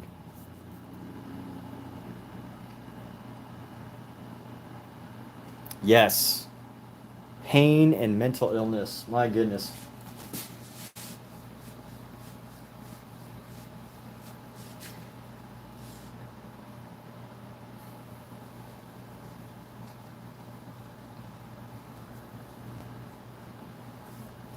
Like, I feel like that question has to have like a caveat. Like, would you rather have a tube of paint and not be able to use it, or would you rather have a finished painting and not be able to sell it? Like, I feel like it has to have a caveat. Because I feel like the answer is obvious. As an artist, I would rather have a tube of paint so that I can paint.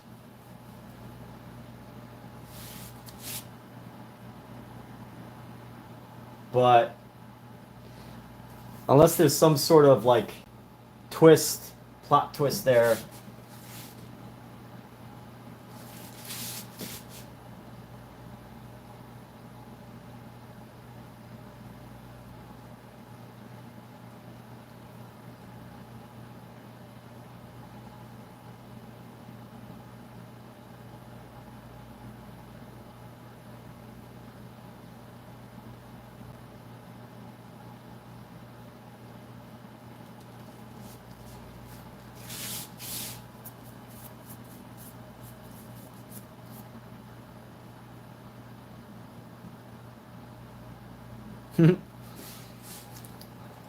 And now I'm thinking, should I leave this kind of flat or should I go with the same idea?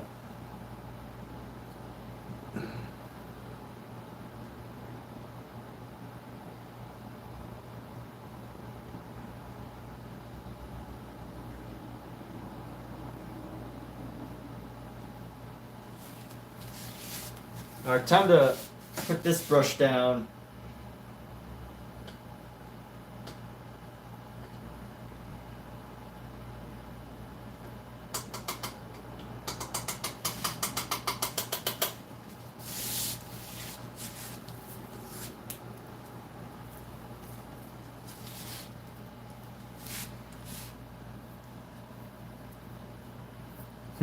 Yeah.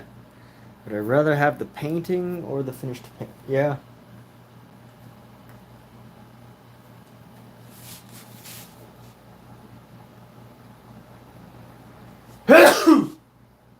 Honestly, if I would rather have a chicken or an egg, I think I'd rather have a chicken. But if I'd rather have paint or a finished painting, I would rather have a tube of paint. So now what? What are we up to? Let's see. What is the goal right now?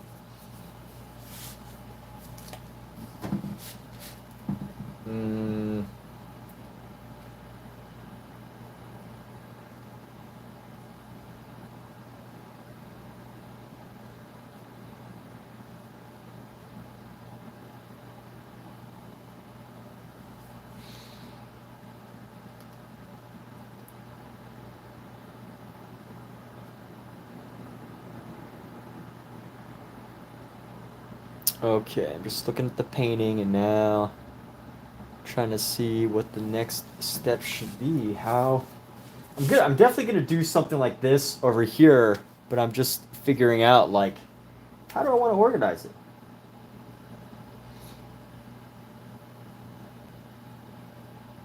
How do I want this to be organized?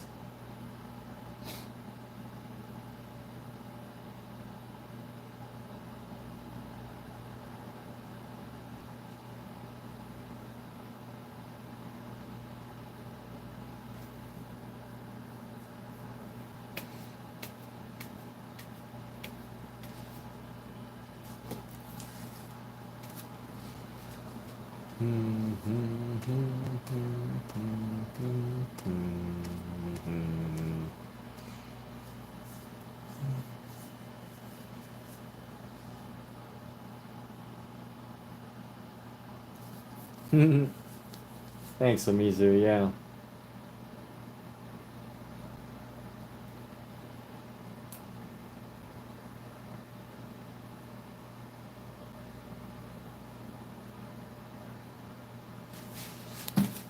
What next?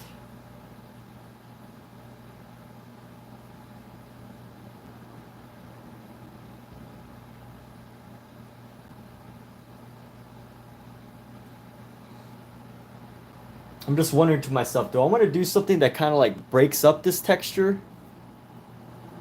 Or do I want to keep it and just roll with it? And which means I will have to lay down some more white.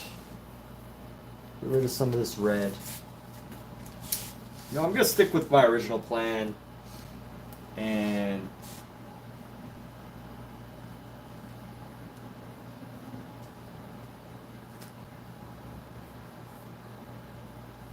so yes, we are going to mix some new paint. So let's do this. Let's grab a lot of our white. I'll lay it down here. And we're going to grab a lot of our blue. Lay it down here.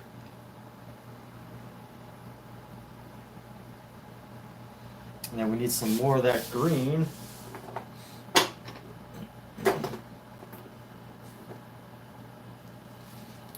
And I guess this is a Viridian hue, but let's keep the green consistent here. So let me go with,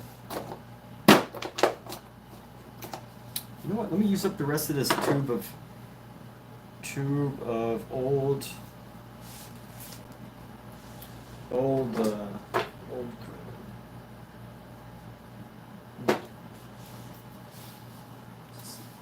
this the right color? Let's just go with a little bit of it.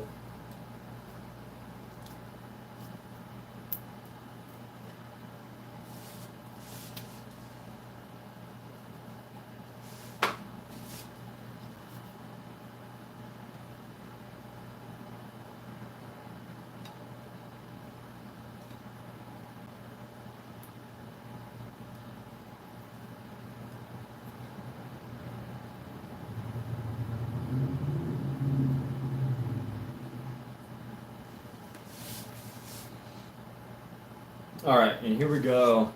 How do I want to build this?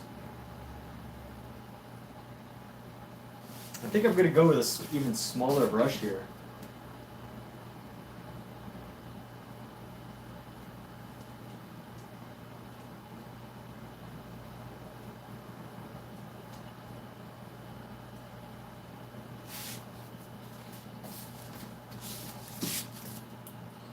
Back to the previous, there's no saying I couldn't sell the painting from the tube of paint you selected over the painting. Can sell if that makes sense. Yeah, exactly. No, you're good. You're good. No worries.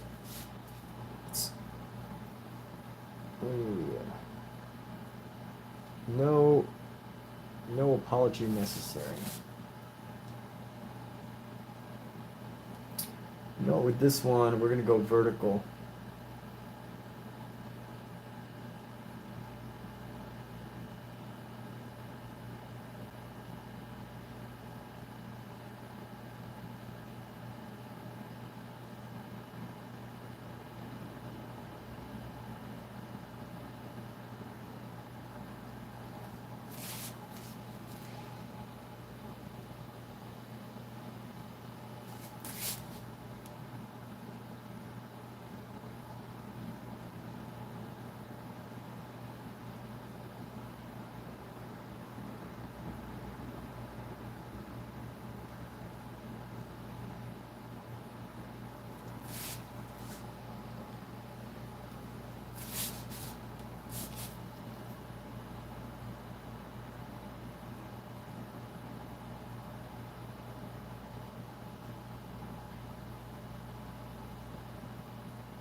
And honestly, I feel like this brush is it's got a little too hard, and I need to soften it up.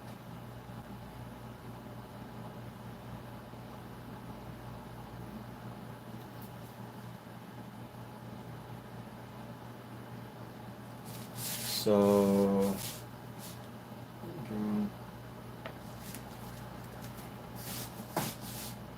clean this brush off. Oil it up a bit. I think what I gotta do is I gotta separate the hairs.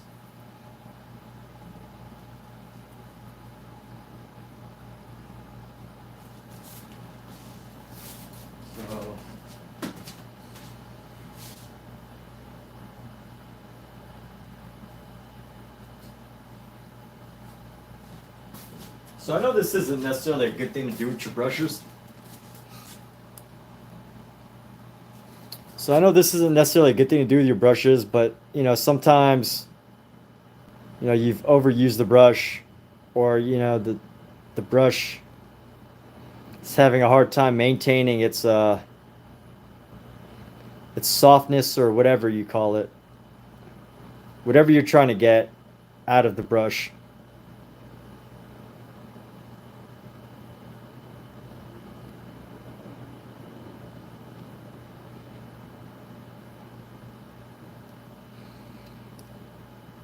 And you know, once you separate a couple of the hairs get softened up a bit.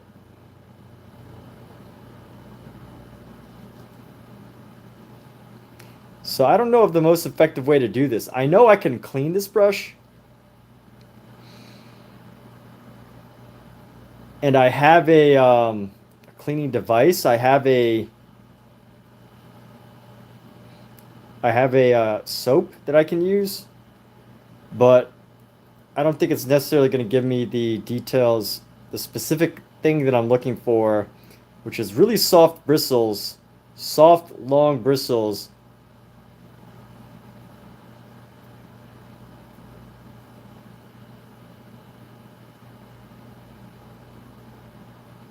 And honestly, this is how I ruin a lot of brushes, but this is a bit of an older brush, so I'm cool with it.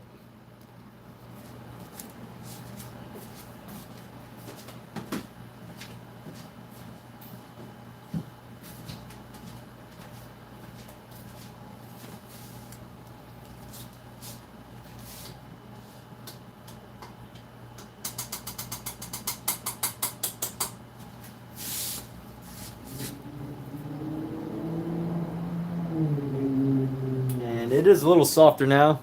Painter's comb? I've never heard of a painter's comb. You are, or is that the nickname for that? I don't know. But I've never heard of a painter's comb. If that's a real thing, I think I'm gonna have to look into it.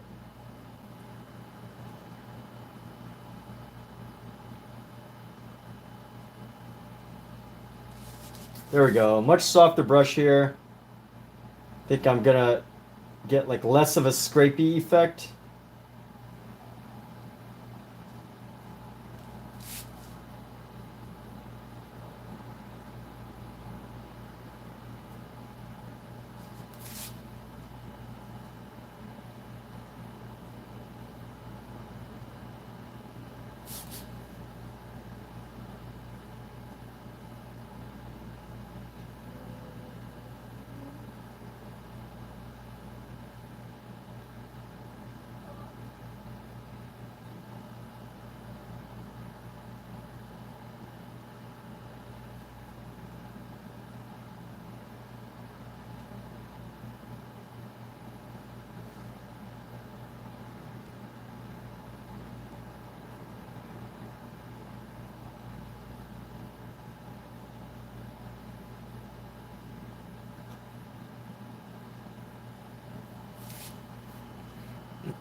Wow.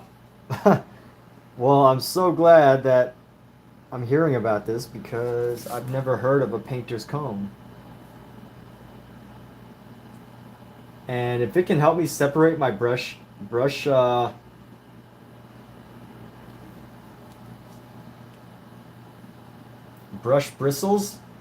like, does it actually work for these types of brushes, like fine art brushes, or is it only for, you know, those big brushes that you have that they use for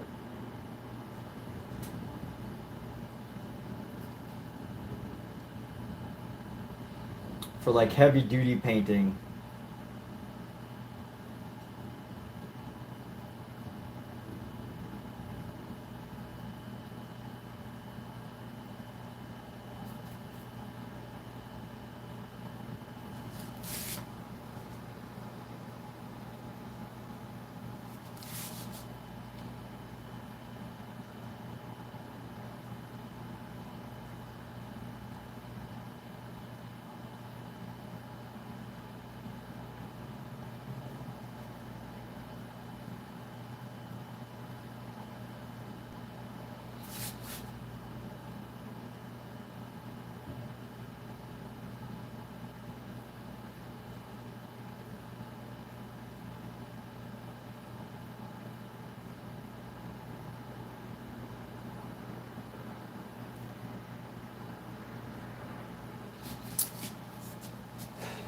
You know what? It's kind of making it look like he's in grass, but he's not. But at least I'm getting the variety of I'm getting a variety of shapes, or the variety of texture and light and color on his figure. So I'm happy with that. But I hope it doesn't end up looking like grass. We're getting confused for grass. I mean, I guess it wouldn't be so bad if it did, but...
And let's go.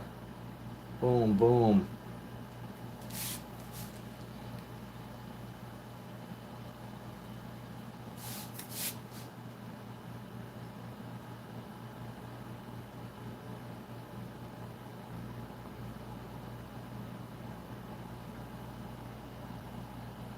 Can use it for brushes that are a little on the bigger size. Work, but the comb would definitely need to be a finer tooth. Okay, I'll just have to get a finer tooth one. Yeah, you like the texture. Thank you. Thank you. I did this, I've tried this technique before, and I really liked the effect. Let me see if I can find a painting that I used on it before.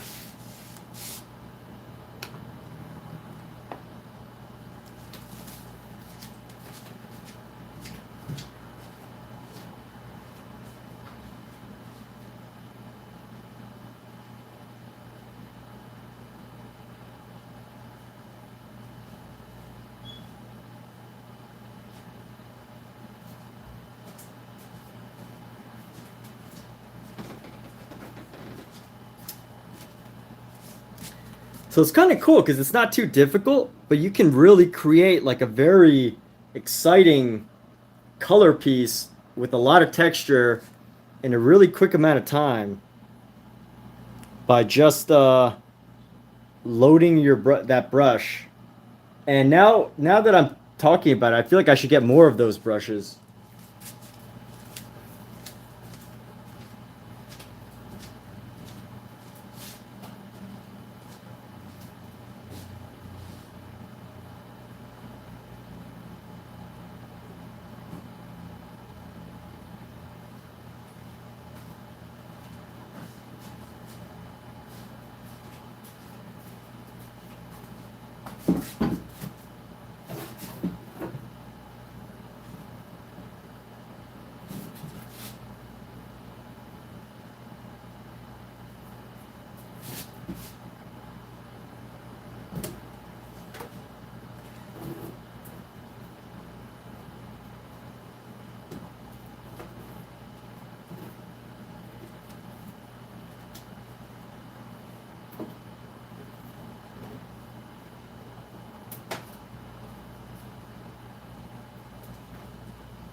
Where? Ah, here we go.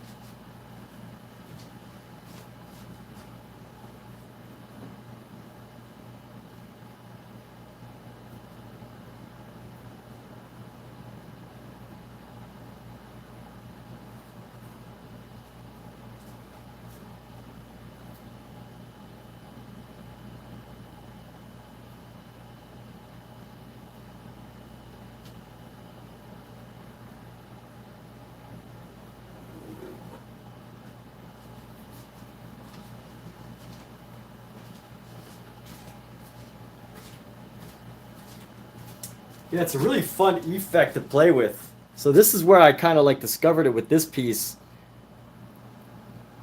Is like all you do is just like these really straight strokes with a thin brush, and you just go down, down, down. It really creates this like powerful, dramatic texture. Just a really dramatic texture. So that's what I'm going for.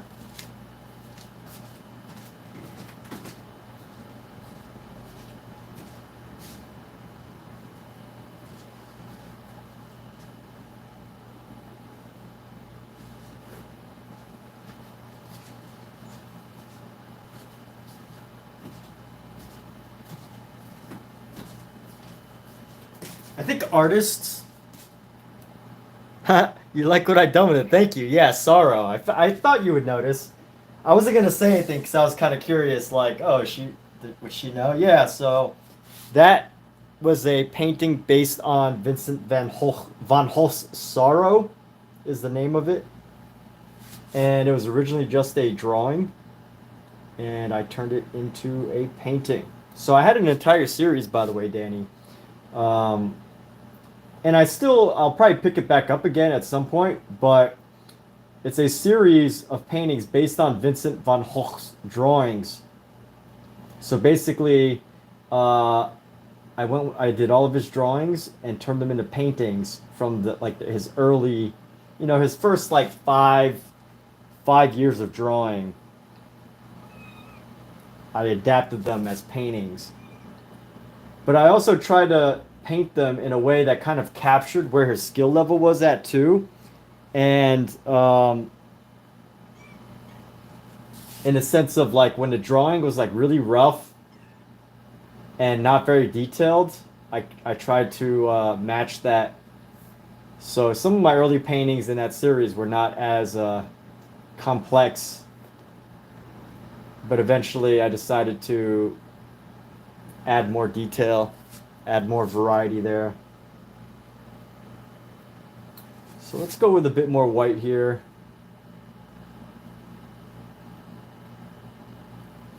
We'll grab some of this blue. And we need to up our game here. It's starting to not have some of the adventurous color variety of the previous painting.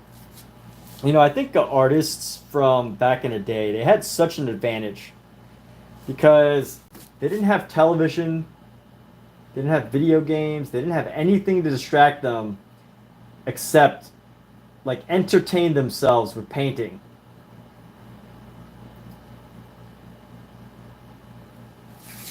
They didn't have, hundreds of thousands of motivational, inspirational books.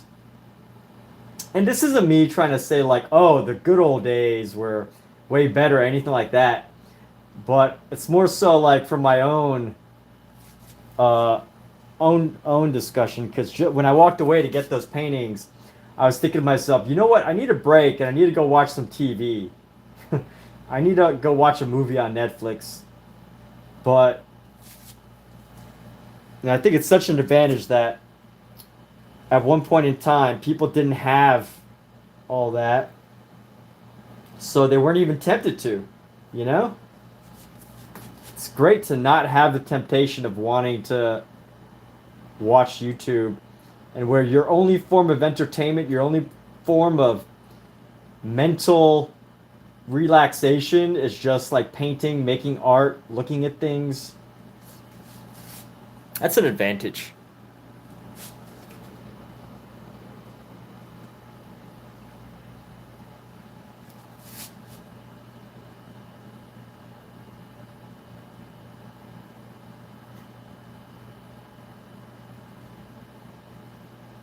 I mean, given also that, they probably didn't have as much inspiration, but, actually, you know what? Scratch that. That's the wrong thing to say. They, had more opportunities to find their inspirations from within rather than from external.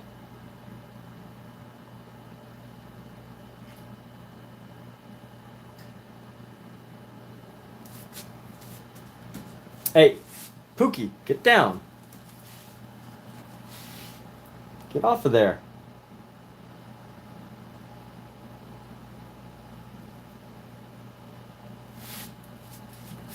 Go. Go away. Not here. You're not allowed here. I'm trying to keep her off my paint palette. Go. Go somewhere else. Go somewhere else.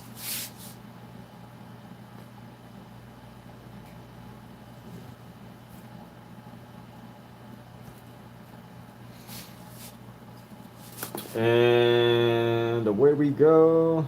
Let's go into here.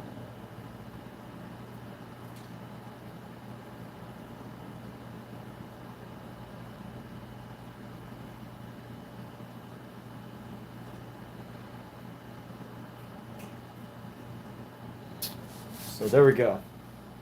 Pookie, get down. Psst. Hey. Watch out. No.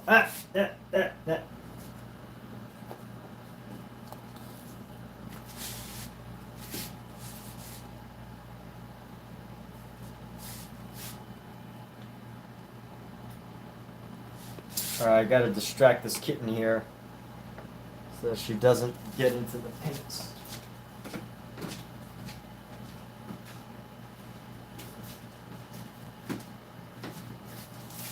Hey, Pookie, what is this?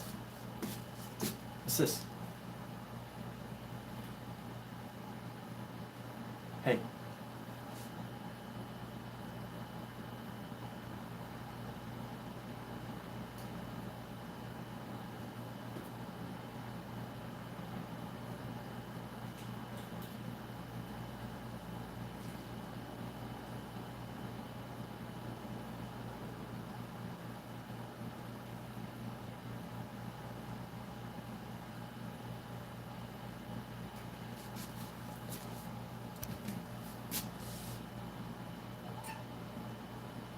Get down off the table. There you go.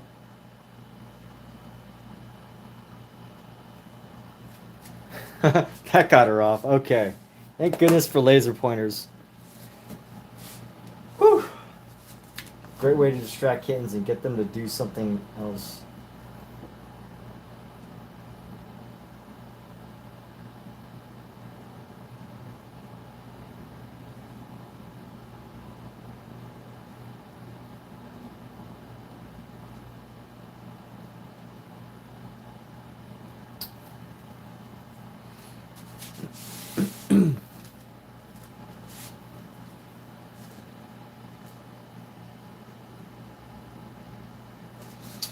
And here we go.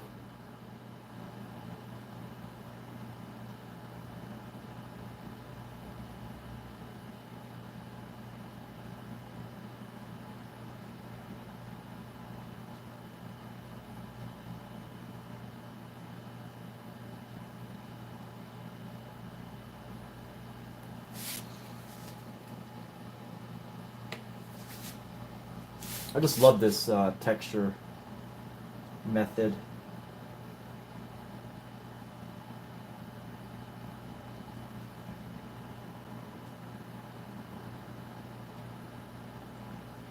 And honestly, I don't know if it would work with any other brush, or if it was any other brush, the other brushes would take far too... it would be ineffective to work with the other brushes. put it that way.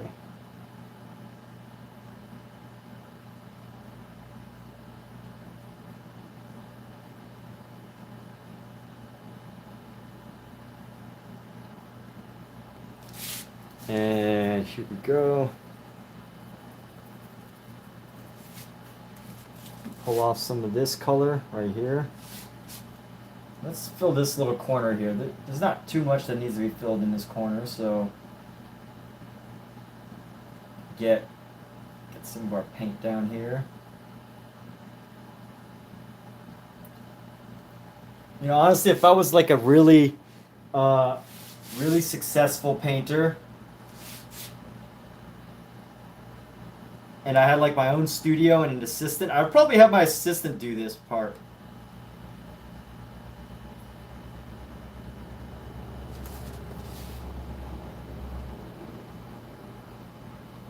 But maybe that's something that's charming about Vincent van Gogh's work, is that I don't think he was ever able to afford an assistant. I know he was able to, he taught one person, I don't know their name, but he did teach like one person over the course of his like 10 years as an artist. There was one person that he actually gave lessons to. I don't know his name, but I just find that interesting.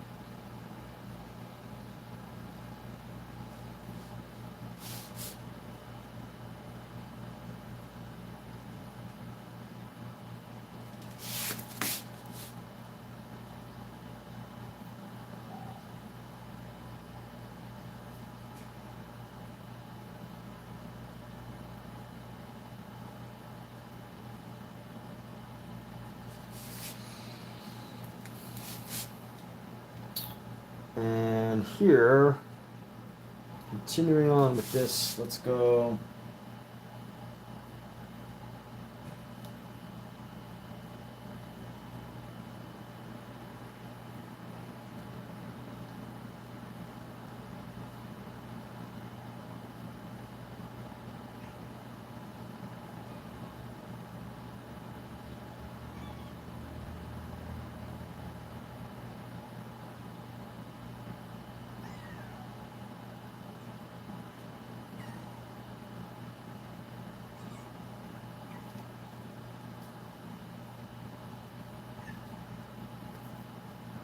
Why do you want to be up here?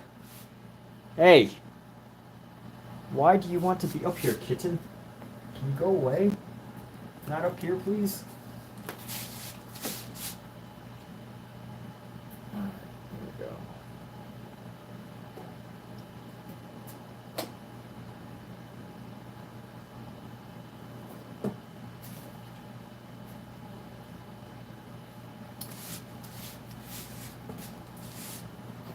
And one good thing about painting like this, I think, in a set, when I say painting like this, I mean doing this thing that takes a lot of time, but it's really easy, is, especially if you're painting on a wet painting, is it gives you a lot of time to let your main painting dry. And if you want to continue working those areas after you're done, then you can. But you can also kind of take a break afterwards. But like, say I wanted to keep working on these kittens, I could, and they'd be a little bit drier, not totally dry, but I think some of the areas, if I use like some of the mineral spirits, I think they would not be, they would be a little bit more workable, I think, compared to, I mean, I guess it's always workable, you just gotta know how to work with it, but compared to without.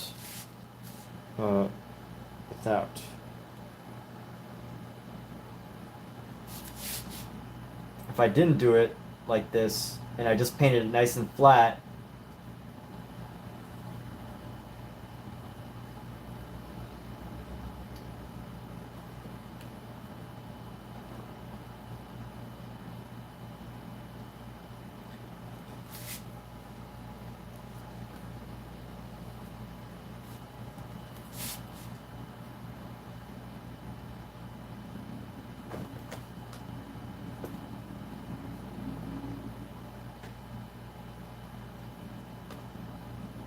Almost there.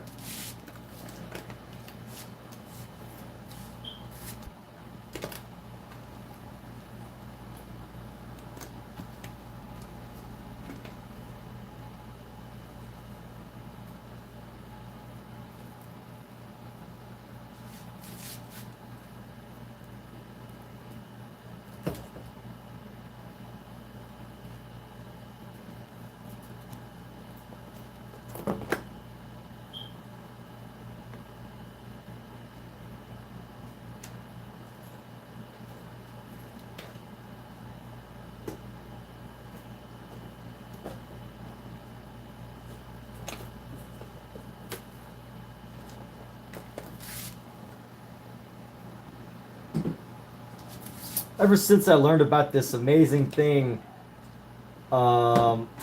it's really helped me to focus and decide on how much detail I should spend on the actual, on any detail actually. So I learned about this thing called the Gestalt principle. So that's a German word for basically the greater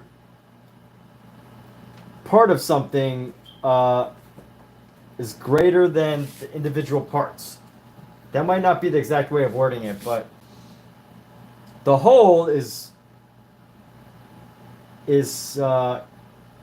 basically greater than the individual parts. So like, you know, when you're looking at a detail, you know, like these are two cats sitting on this textured surface when you first see it. And you know, it's not until you really start to look, you're like, okay, this makes sense. That's a cat, that's a paw. So the level of detail in the paws are really only important as far as the secondary impact. As an example, like, you know, everyone knows this is a cat, and everyone knows these are two cats. They're sitting on something. We get that. Everyone gets that. So it's like up to the artist after that point to decide whether, you know, they where and how much detail they really want to add. And the idea of Gestalt principle has really helped me decide on where I should add detail, how I should add detail, whether a certain detail is needed or not. And sometimes you just find that, like, you know, over detailing can take away from people's imaginations, and not using. But yeah, here we go. I think I've finished with this green section, and I think these kittens want some attention. So otherwise they're gonna keep sitting up here trying to get into my paints. So I'm gonna pretend like that's a good excuse to stop painting, and I'm gonna take a break. But before that, actually, I want to get the rest, as much of this paint off as I can, and, you know, fill in all the empty space before I wrap this up.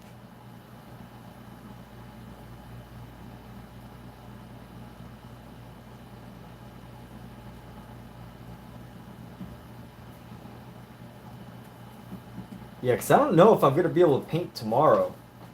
That's why I kind of want to get as much of this done tonight as I can. But let's just see.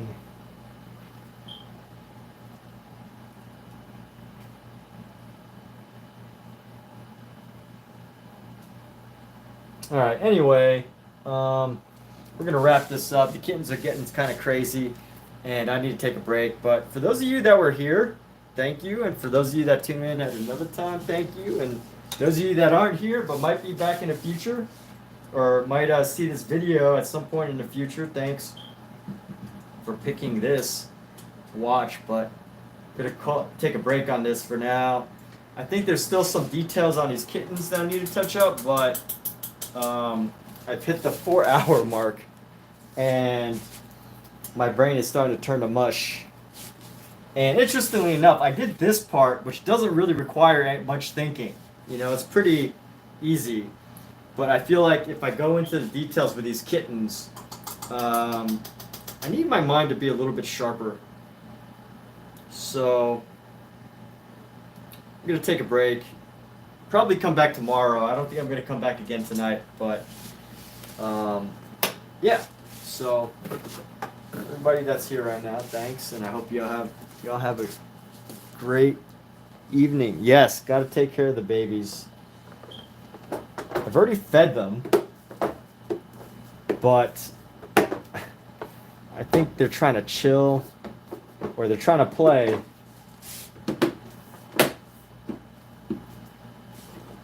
And they know I'm here, so they're expecting something from me. They want to kind of hang around me because they're curious of what I'm doing. One of them is sitting in my hat. So I have a hat on a table and they're sitting in the hat. I wonder if I could figure out if I can get a photo of this.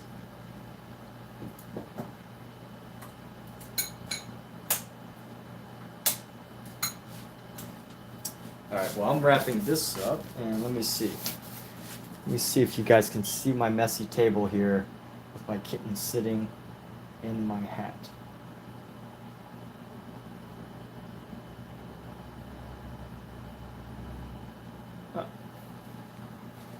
Alright, well I got the photo just as she was coming out, so let's see how this looks. Look at this. It's kind of hard to see, but you can see she's sitting in my hat. A little cute kitten sitting in my hat. And that's what she was just doing just now. But come on, get down. Who are these people? Who are these people? Say hello. Why does your face look so messy? Why is your face so messy? Hmm?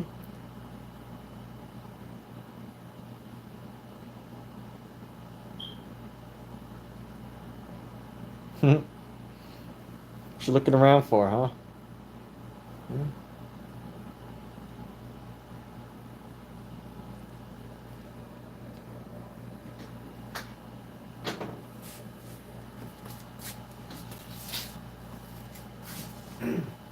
All right. Well, that's it, everybody. Take care. Good night. Thank you. Later, Omizu.